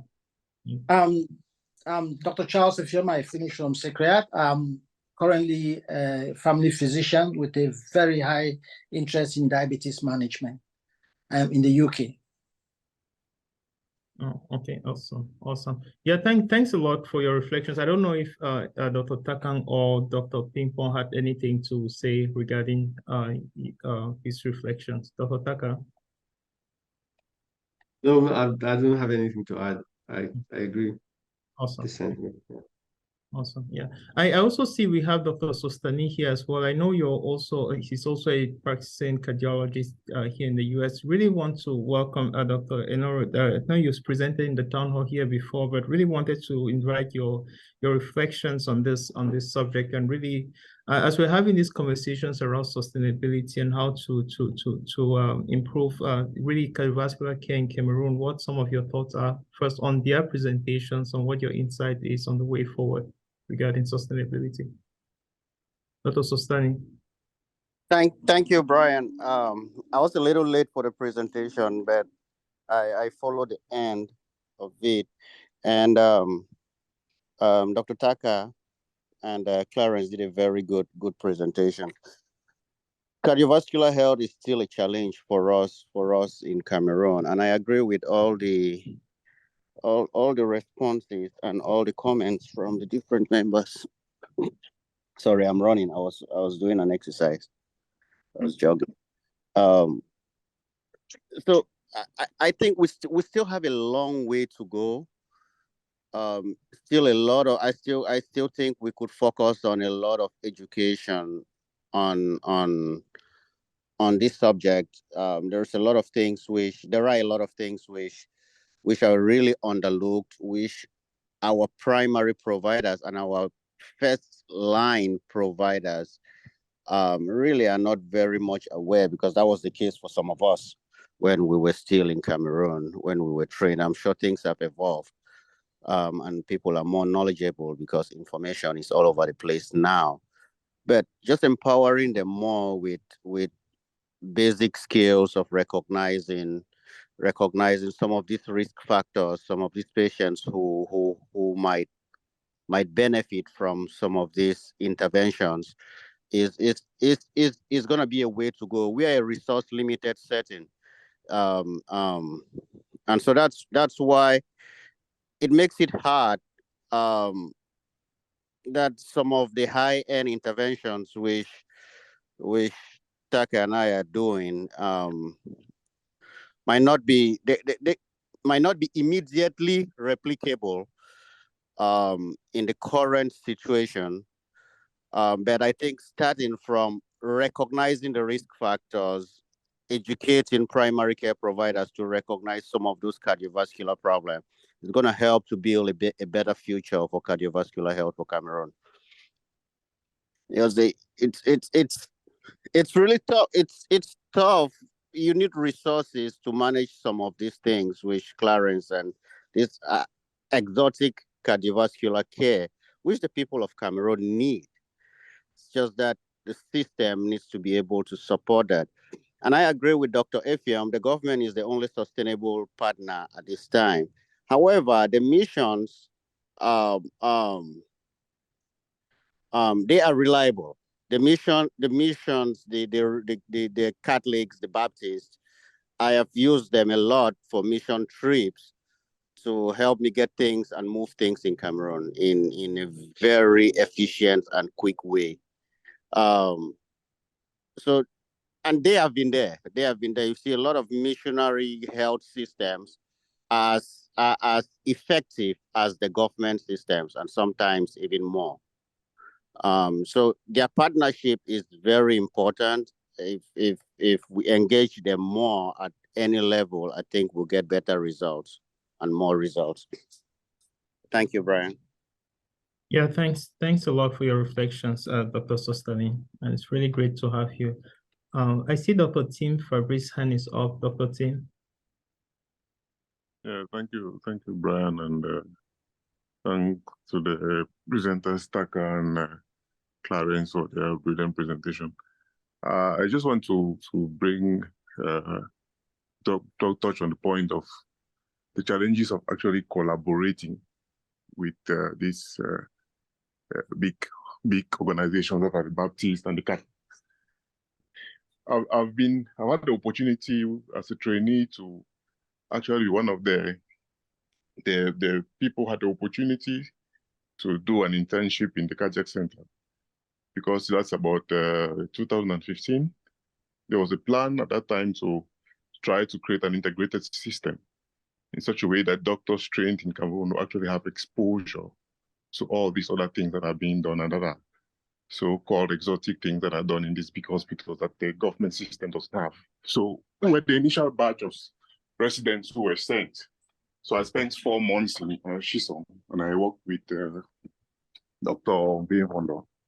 So as a general surgery trainee, I never had any exposure to just like basic access to the thoracic cavity, traumatic injuries to the heart and all that. So I wanted to see how do you manage this problem. So I went and what I found at the time when I got there was this very efficient system in the cardiac center that could do so many complicated things. They had a very equipped cath lab, but the major problem that I identified at this time was mainly people. I think that's where we are failing. Having Cameroonians who have the skill, who are here, and who have the possibility of training others. Dr. Pingpoh is a very inspiring person because he actually took his time for 4 months to actually make me go through a kind of academic process.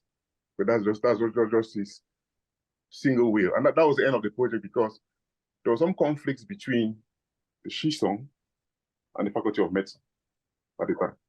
So and that project ended like that. So I think the basic problem that should be addressed, and that's very urgent, is just training. If the young people who are trained in Cameroon have the possibility of just seeing these things being done, I think we have already moved a mark. Seeing it being done, seeing a system that actually targets these problems, and doing an integrated system of training, using all the resources we have in the country, that would be the best thing. Like, stop making these other organizations exist as parallel health systems in the country. The Baptists having lots of funding coming through different organizations, the Catholics having lots of funding, and everybody at one time starts protecting what they have. Yeah. So how do you make that students who are trained go for an internship in the Baptist hospital and go for an internship in the Catholic hospital and the government hospital, so that everything that you can learn while being trained in Cameroon should be? I think that's the major challenge. Before going to all these other complex procedures, just having the opportunity to go there. I was there for 4 months, and it completely changed my way of looking at things. And unfortunately, it never continued. So for me, that's the challenge. How do we get all those skills of Clarence and Taka and Sustani to come back here and say, okay, there's a class, we have a training that we do. We start from basic things. Let's start from basic things. Let's make it should not be formal. And I think from there, you get students exposed, and you see that you have planted the seed, and I think in the future will be brighter for most of us. Or we never had the opportunity to see all these things. So that's my contribution. Thank you. Yeah, thanks a lot, and thanks, Dr. Tim. It's really great. And again, talking about train the trainee, I see Dr. Maya Magdalene. You made several comments on this subject in the chat. That just I know your hand was up earlier, but yeah. I'm sorry. Can I respond? I just want to respond to echo some of Tim's sentiments. Is that okay? Sure. Yeah. So yeah, I 100% agree with you, and that is one of the things which Clarence and myself we brainstormed about. I think from a practical standpoint, if we're thinking about having specialists from abroad come to Cameroon, how I think this would work specifically in the setting of coronary artery disease, and patients who just have stable coronary artery disease. Again, this is the routine form.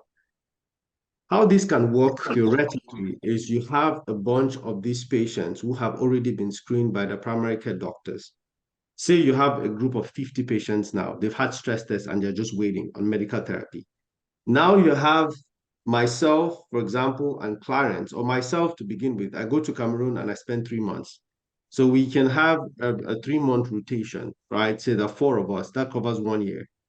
And now I have the opportunity, I have 50 patients, and I have residents, and I have an opportunity to work with the residents and show them, not only teach them, but now we can scrub in together and I can hold their hands and show them how to do these procedures.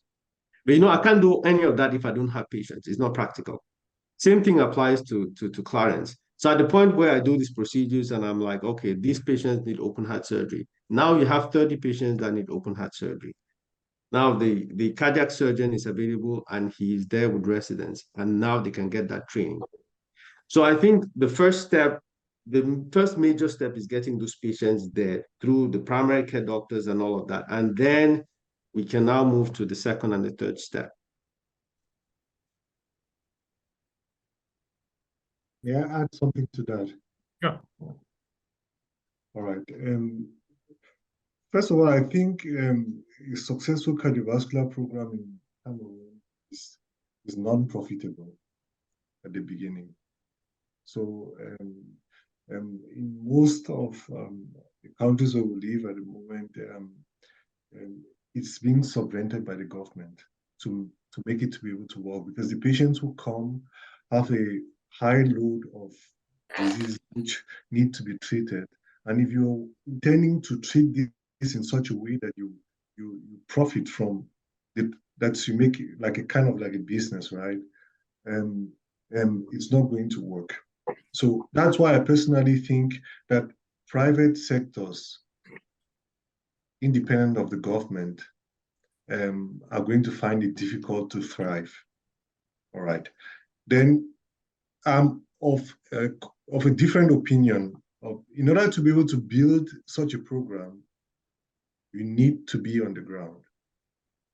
Okay, you need to be on the ground. So I'm thinking, if we need to get such a program running, we need to get somebody who is motivated and interested on the ground, because coming and going, it's going to be similar to what the safari medicine or parachuting medicine does. To be able to train, inspire people, and get something running the way you want it to be, you need to be on the ground, like the way Charles did in Chisom. I'm in regular contact with Charles, by the way. That's Dr. Mvondo, who was in Shiso. And we need to also talk honestly, because we have costs of living, for example, where we are. And these costs need to be covered. If I have to say, okay, I'm moving now to Cameroon with the interest of building up such a program, of course, with no intention of becoming a millionaire for that, but someone has to cover your running costs. And that's something which has to come in either from sponsors or from the government or from facilitators. Because I think that's one of the main points. If I don't know, Taka, if you can talk for yourself, for example, if you're saying you can't be 3 months out of the country, or you can't spend more than 3 weeks in Cameroon, because you have a practice which needs to be running. You have bills to which you need to pay, and somebody should be able to cover that for you to be able to transfer this information back home, come to Cameroon on the ground and train the personnel on the ground. So thinking about it, I'm saying if it's something that is going to be going and coming, it's going to be difficult to make it sustainable. Yeah, so Clarence, this is probably the point we talked about before, and we didn't quite agree on this 100%. I think, ideally, if we could get folks from specialists from abroad who go and stay in Cameroon permanently, that would be the best thing possible. We agree on that. The question is whether that's achievable. I think it's a tall ask to expect someone, any of us, this is open for anyone who wants to respond, to go back to Cameroon and then spend an entire year in Cameroon. I think we need to take advantage of technology. I think if you can have, and this is what I learned when I was doing my interventional cardiology training. What makes a good operator is difference in styles. So you scrub in with Professor X, you learn their technique. You scrub in with Professor Y, you learn their technique. At the end of the day, you put everything together and you make your own. That's how we train. So I don't necessarily think that it's a bad idea to have multiple people from different backgrounds train residents in Cameroon, provided that the training is consistent. And then when they go back, they can continue to follow up with these residents on the internet, by having Zoom calls and all of that. So it's consistent training. But the on-the-ground part is the part I kind of struggle with, not because I don't think that is a good idea. It's the best idea. It's just because I wonder how feasible that is in the long run, to be honest. So that's just my opinion. If I may, can I just add something relating to that point?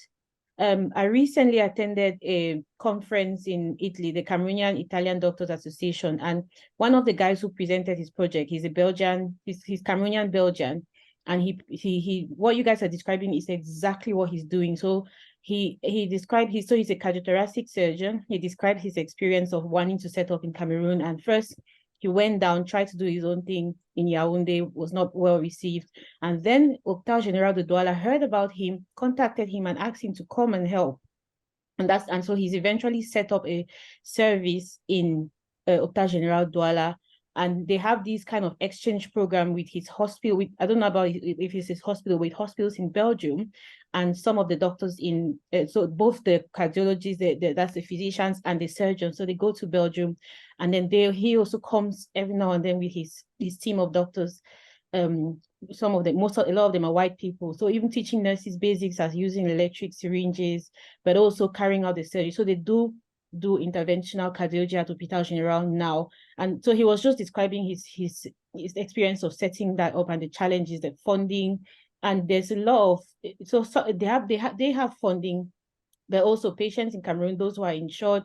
So I think he said they try to get people to pay according to their means. So obviously, if you're insured, your insurance will probably be able to cover it all. Some people, if you can cover like half the cost or, whatever they can pay. So I just wanted to add to Dr. Taka's point that it is feasible. It is being done already. And if it's something that you guys are both cardiologists, I understand that you're in the US, so geographical distance is not it's not as ideal. Those of us in Europe can go to Cameroon for 4 days and come back, not very feasible with you. So, but if you want to be in touch with the guy, I can always find out. I can't remember what his name is, but I can find out and let you know. Yeah, I think that'll be helpful if you can share that information, Dr. Jodwin, and thanks a lot for sharing, talking about that. I wanted to welcome Dr. Maya. I think you talked a lot about the importance of this sort of educational trainee sort of programs, and I was wondering if you could expand on some of those reflections you made, and also if you can just introduce yourself so we know where you're calling us from and where you are. Thanks. Thank you very much, and good morning to everyone. I'm Dr. Maya Magdalene.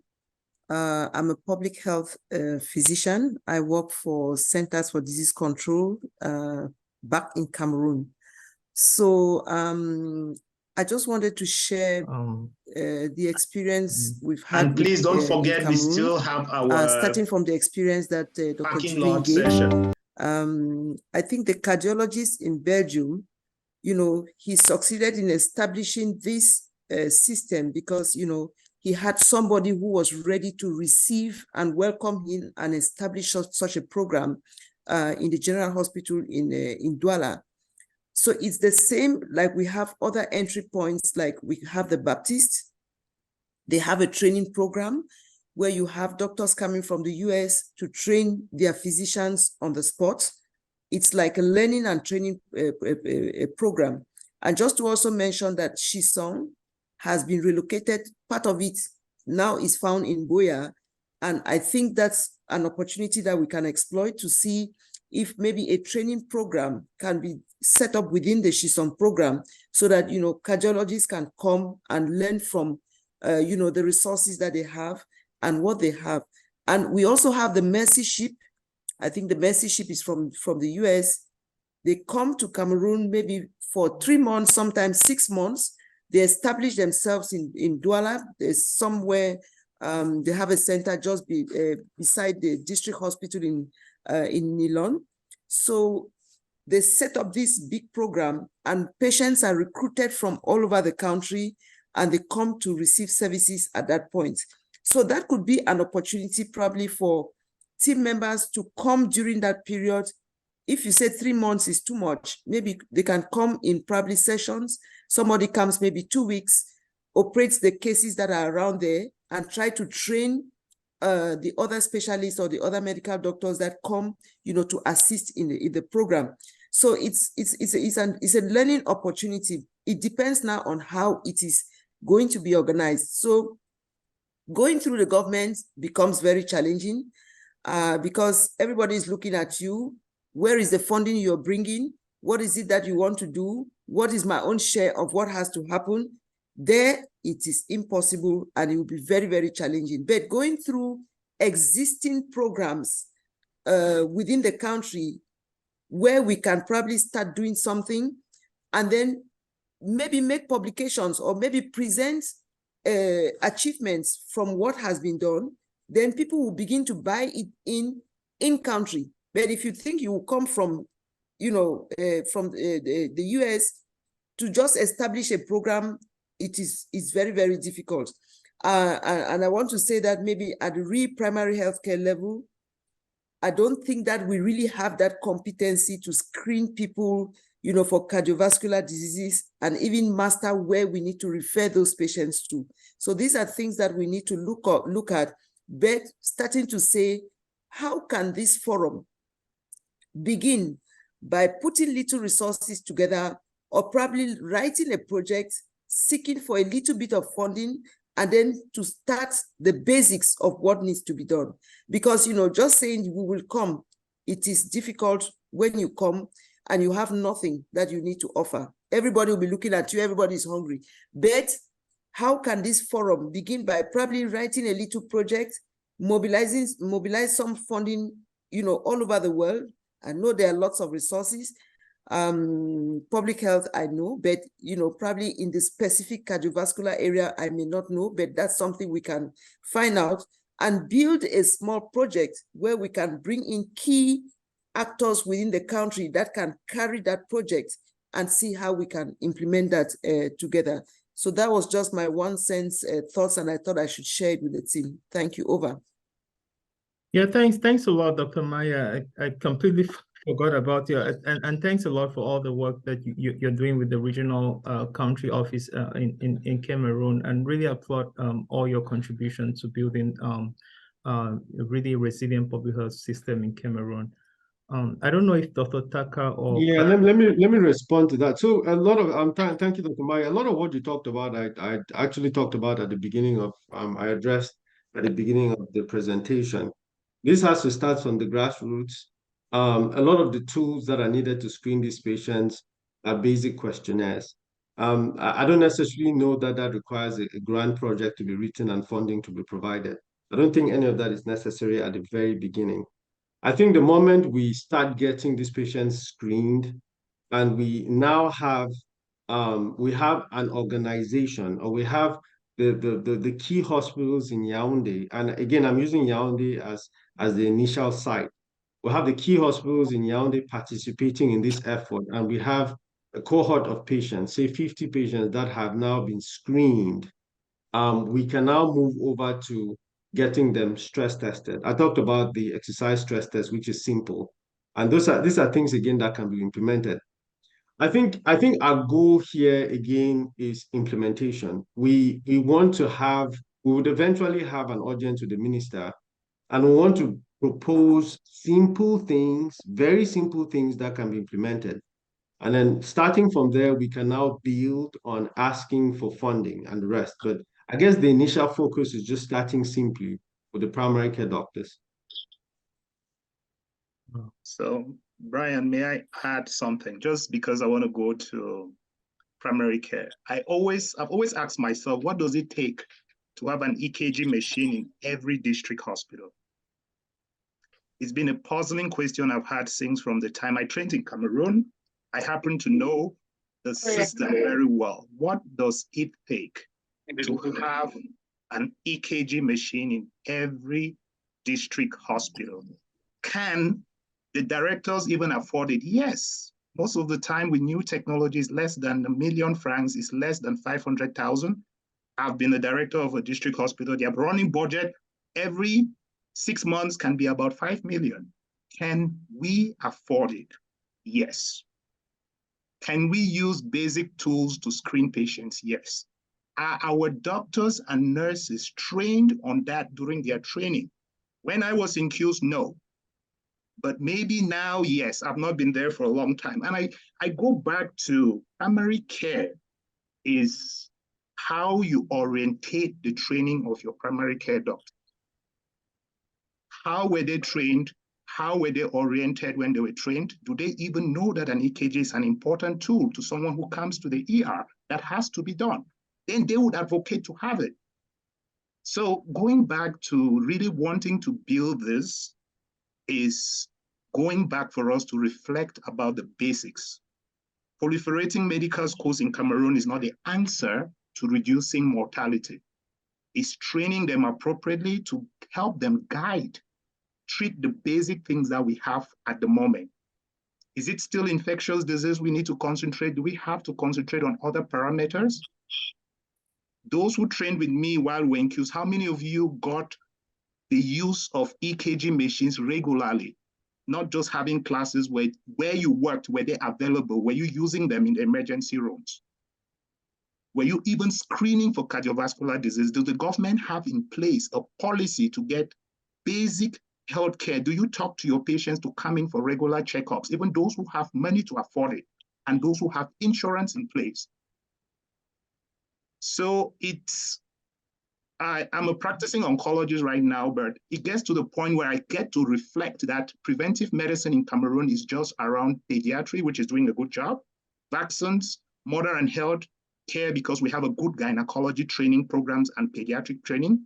I always go back to satirize where I was trained. I used to think internal medicine was the best department.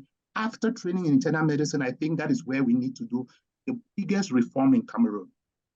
It needs a reform. It needs a total recall because adult medicine is poorly addressed, cardiac medicine included in it, where EKGs become the sole properties of single cardiologists who had to be doing bigger things than EKG. but that's what they get to do in their offices. I've not been back home for a long time, but this is a reflection, and I want to ask Taka and Clarence, this goes to my last question, is what is their reflection? How do they want to integrate the training of medical students, residents, in this platform which we are trying to institute in Cameroon? I am not a believer of what I call parachute medicine because I've experienced it and I know what it does to a health system. There is no better funder for healthcare than the government.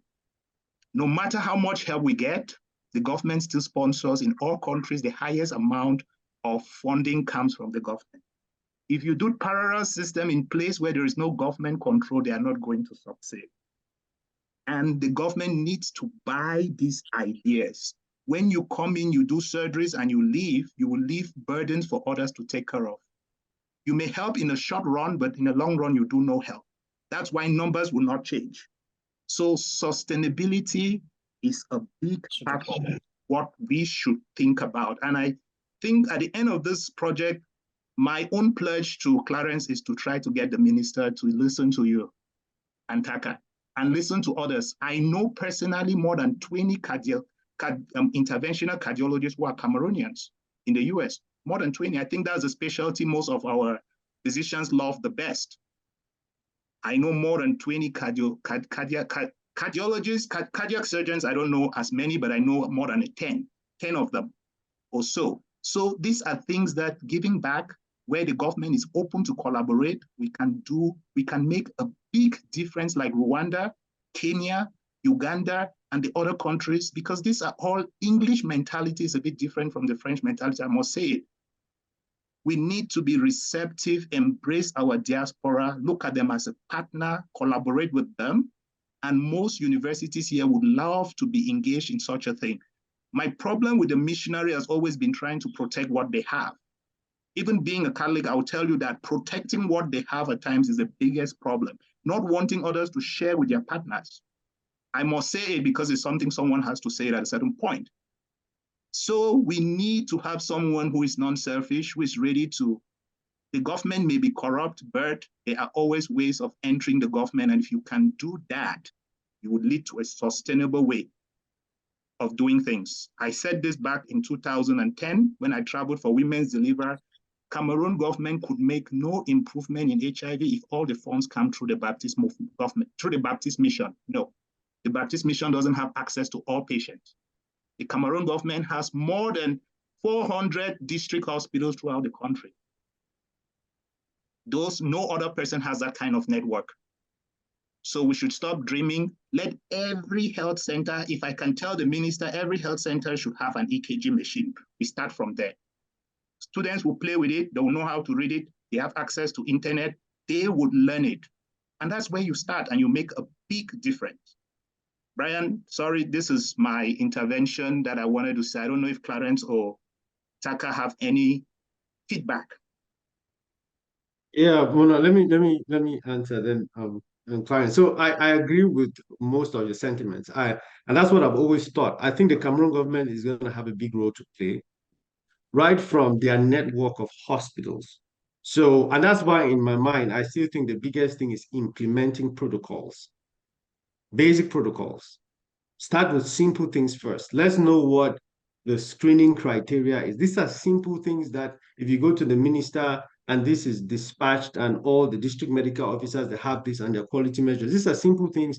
There's no excuse for us not to be able to do these simple things. So let's at least start by taking advantage of the rich network of the government and having all these hospitals be able to screen these patients appropriately.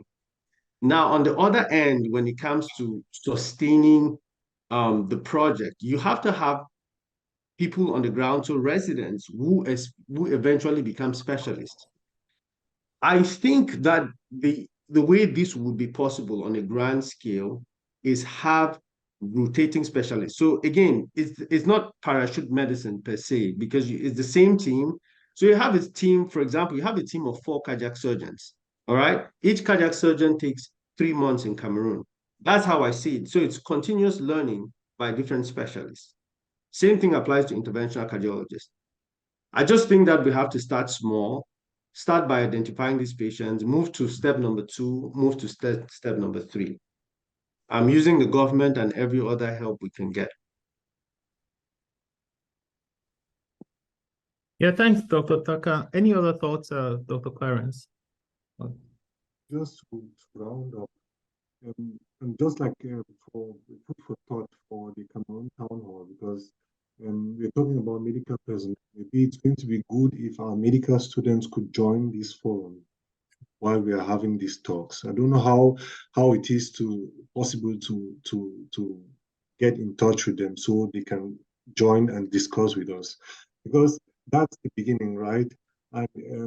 And if we are able to integrate our training systems, I don't know how the training was in Cameroon. We were able to integrate cardiovascular medicine like a central piece of our medical training system back in Cameroon. We are going to already build physicians who already have a good base to identify these patients for referral. And just to conclude also on what Muno said and Taka said about the government. Many different groups have tried to build sustainable cardiac surgical or cardiovascular programs in low and middle income countries. The only countries that succeeded are countries which had the involvement of the government and personnel on the ground. So anything which is going to work with someone who doesn't have anything to do with the government is, I'm sorry to say, it's good, but it's short term and it's not long term, because what happens then when this person is not available? If there are no trained personnel on the ground, if the students are not trained, if those who are left behind and the person is not on the ground, so how do you keep such a program sustainable? An alternative could be what Taka said about a group of specialists rotating, but always having somebody present on the ground to oversee and train the guys back home. So that's it. And just I'm asking, because we need to also have the next step forward. Okay, because now we have spoken, we have exchanged ideas. It's going to be pitiful if you have to meet maybe again in 6 months and we are still at this phase where we are talking and exchanging ideas. So it would be good if we get the opportunity to hear what the government has to say on this. Of course, through the mediation of the Cameroon Town Hall, that would be wonderful.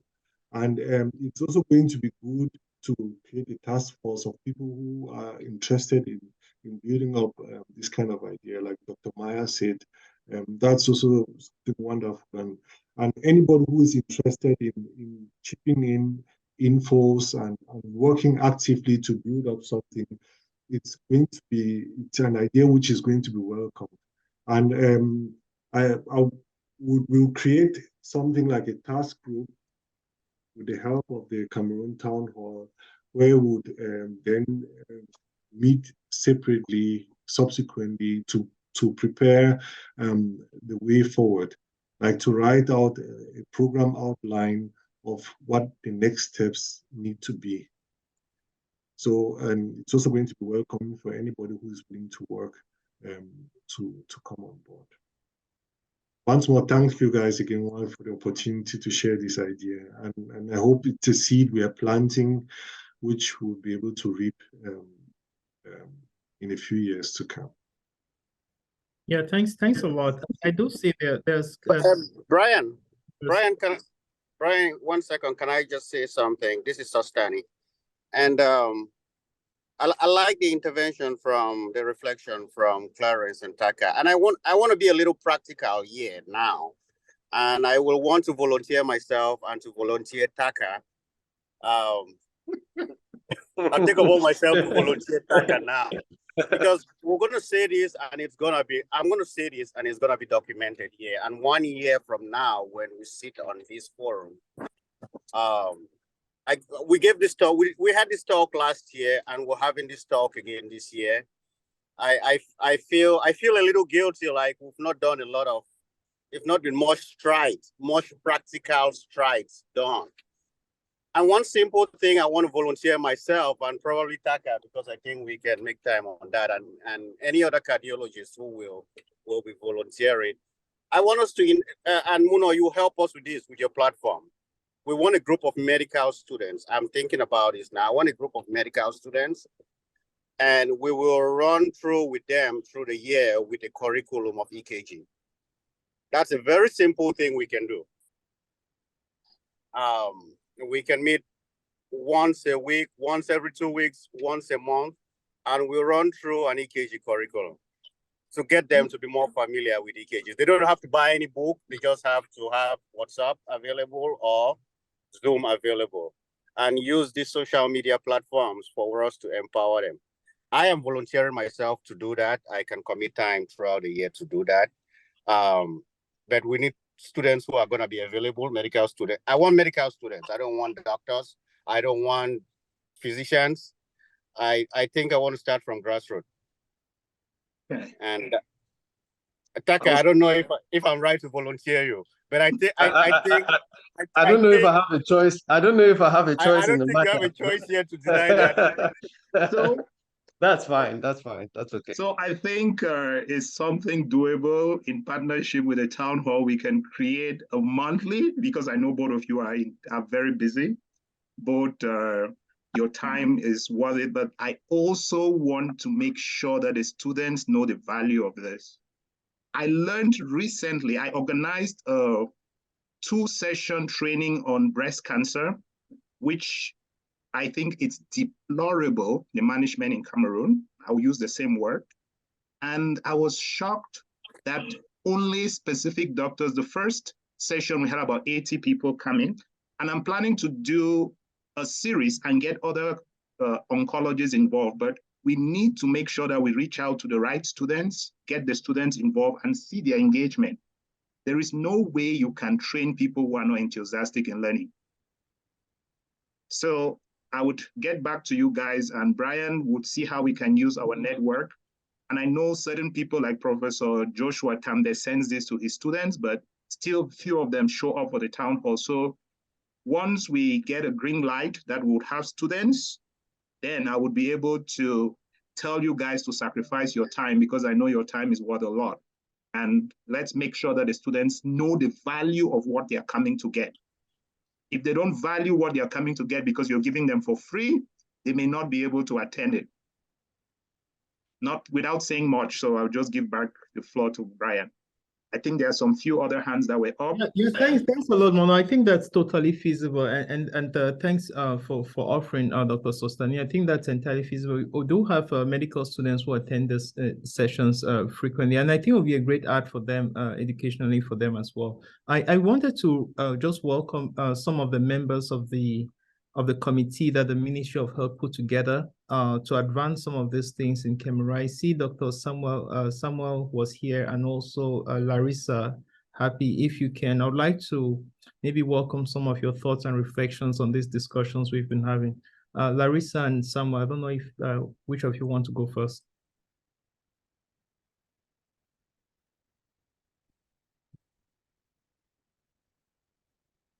Hello. Dr. Larissa, do you want to go first, or you want me to? Thank you, Brian.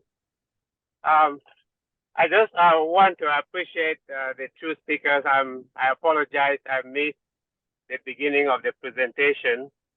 I want to share, I think it was Dr. Taka who said about actually going back to Cameroon. In 2015, we had, when I say we, our foundation, Faith Garden, we had a working session with the cardiac center in Shisong. And we actually had plans, like Dr. Mono said, there are many cardiologists in the United States who are willing to go back and to help. And I believe, just like Brian said, with this committee that we have, we believe that the challenges of the past, because there are many people who want to go back to do something, and in the past it has been very difficult because of the current process in place. I will use, when I say current process, in that 2015 when we went to Shisong, the cardiologist, I work in cardiology. We had up to 7 of us who were going to go back close atrial septal defect and patent ductus arteriosus. And so we had screening being done. I think the cardiac center, they did the screening and had up to 20 patients.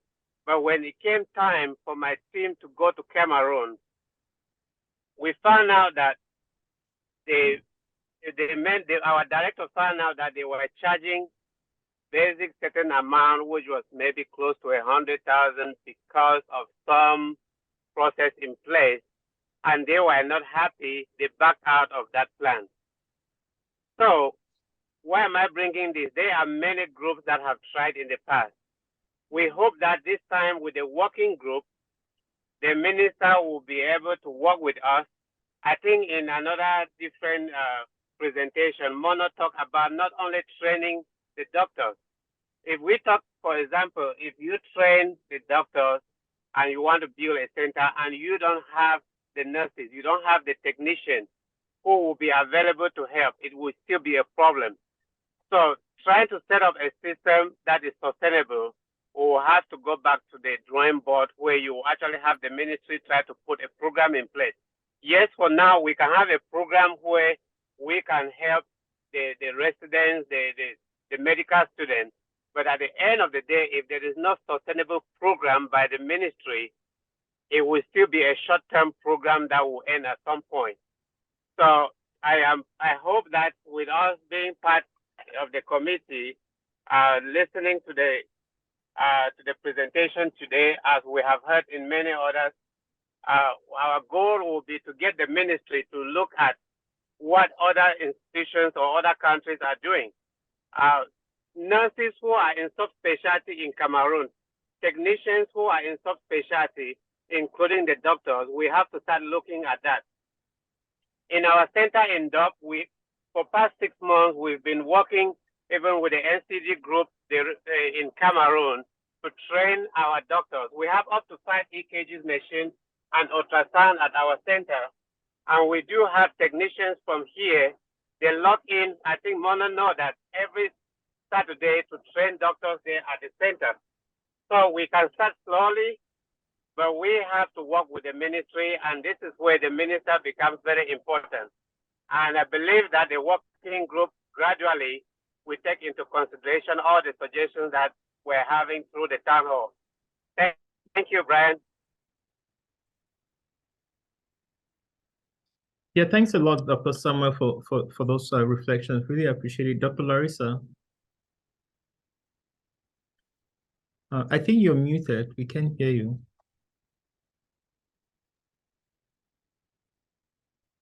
Oh, we still can't. You hear me now? Yes. Okay, it's because my Bluetooth was on. Thank you. Yeah, so I was listening. I like the last suggestions that were made. I particularly have a problem with some of the comments that I'm hearing about the government. I think we'll be more successful as a group if we don't even think about the government. The government would join us regardless at some point, okay? The reason why I'm saying that is because I shouldn't say, I belong to a group that started on the ground, that's still on the ground, like that goes every year.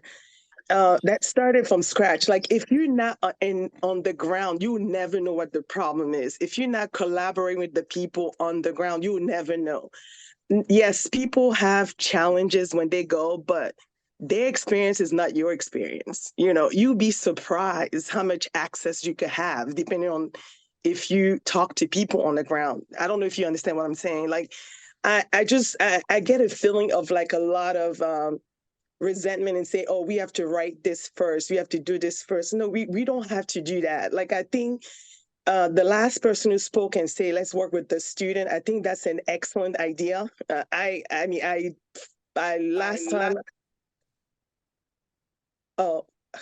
thought somebody wanted to say something. I think it's an excellent idea to start with the medical student, nursing student, because a lot of us don't even know what the curriculum is, right? I recently requested a curriculum for like nursing and advanced nursing, and I saw it. That was from a private school, but how can we help people on the ground if we don't even know what they have available? Because I hear about EKG, I've been to institutions in Cameroon, in Douala, where they had it. So I'm not sure if we going the right way about this. Now, the thing I 100% agree with is, can we contact medical students from like the top school, like the QS or whatever, and contact and see what is their curriculum, where are they lacking, and start from there? Because there are lots of private practices that have equipment that you won't believe actually in Cameroon right now.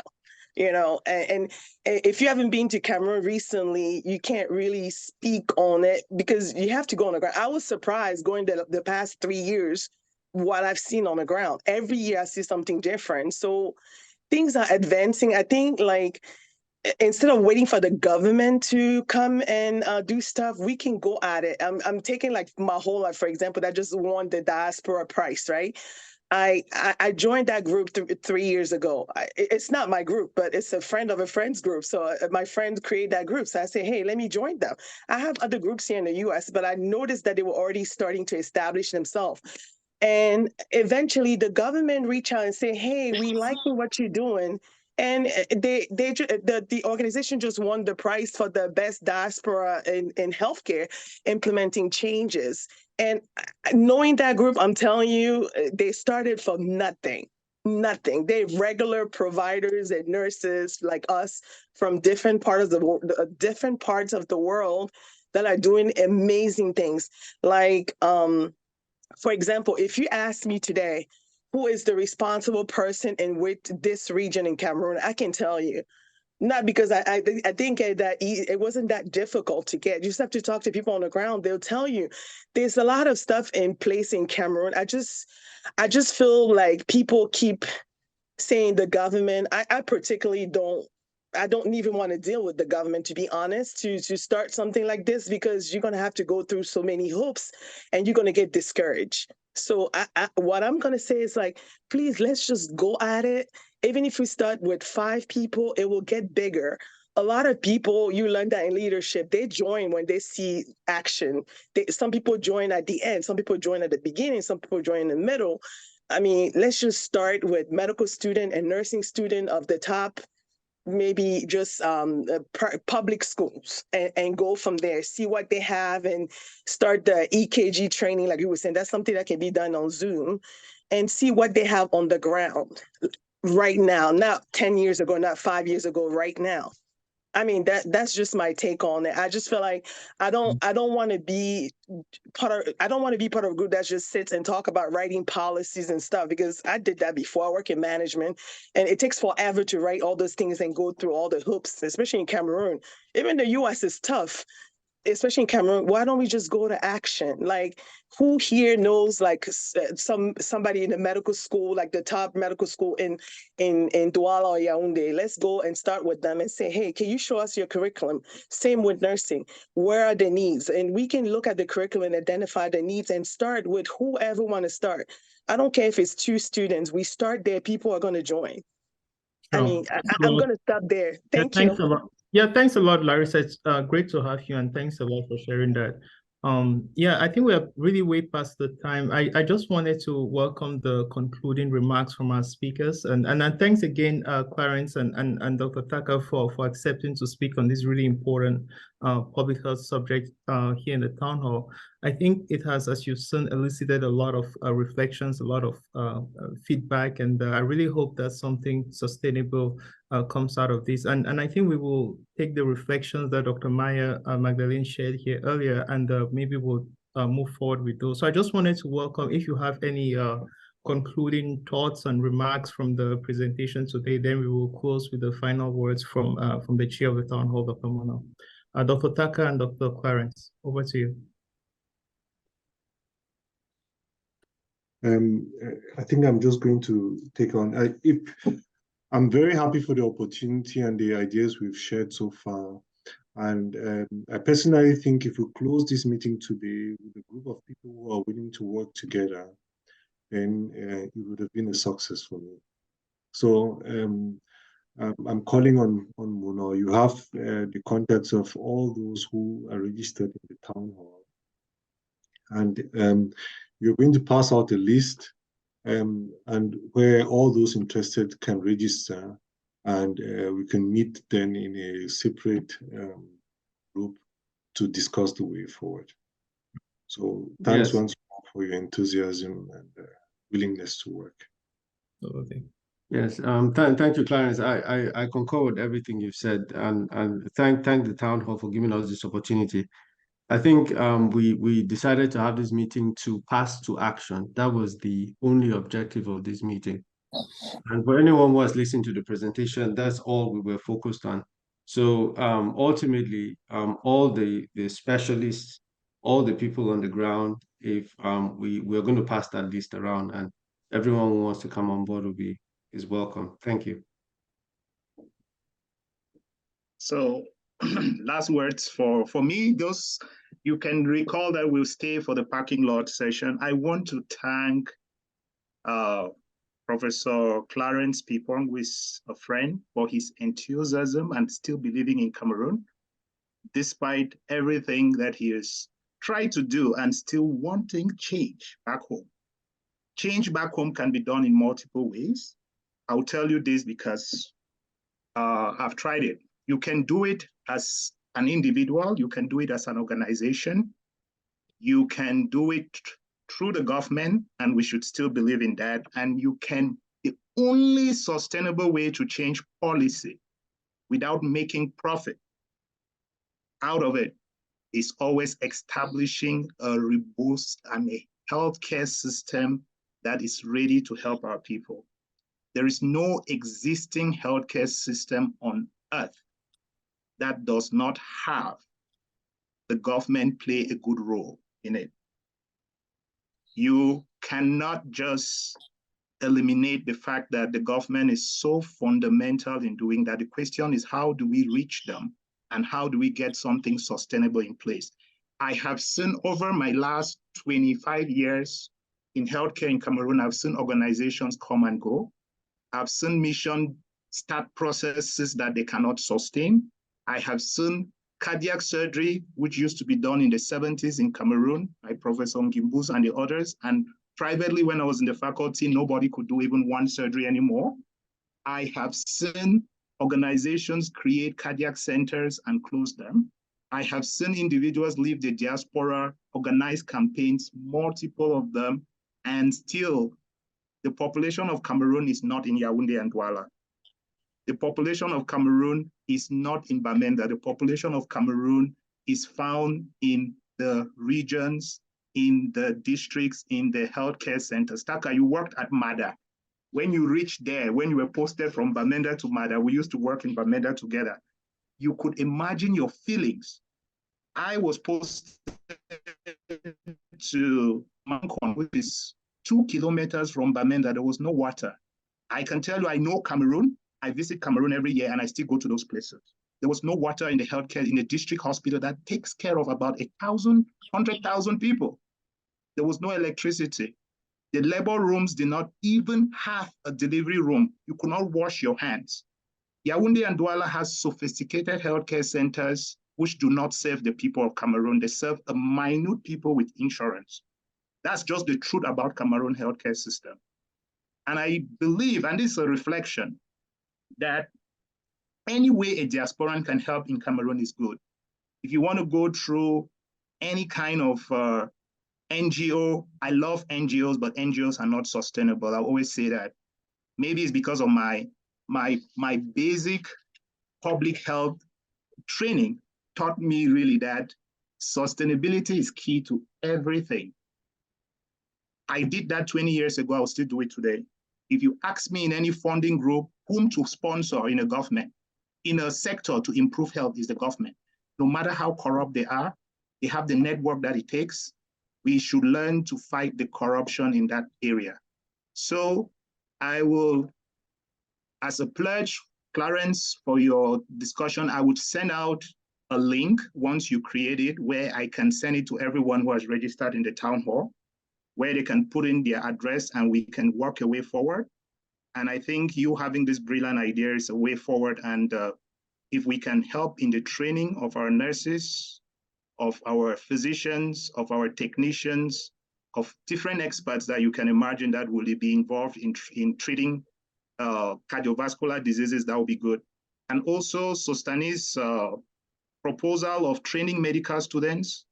As I said, a friend told me once, if you organize something where people don't pay for it, it's very difficult to know how much they value it. We want them to get education free, but education which is free, most people don't value it.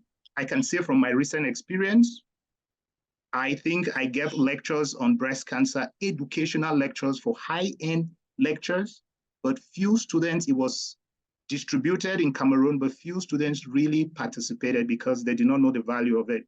And right now, the Cameroon Oncology Society is doing the same training, and I think they are paying maybe 30,000 to be part of it, just to learn about breast cancer. Maybe that's the way forward, who knows? It's just about reflection, about how things work. But we should keep striving and reflecting about all of these things. So Brian, thank you. And I think next 2 weeks is World HIV Day. We may have a chance to talk about HIV or some other topic.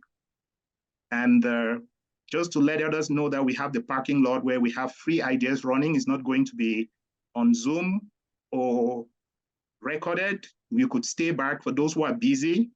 And I know, Taka, you have a private practice, and Clarence, you've been here all day, so you guys can stay or log out. Thank you.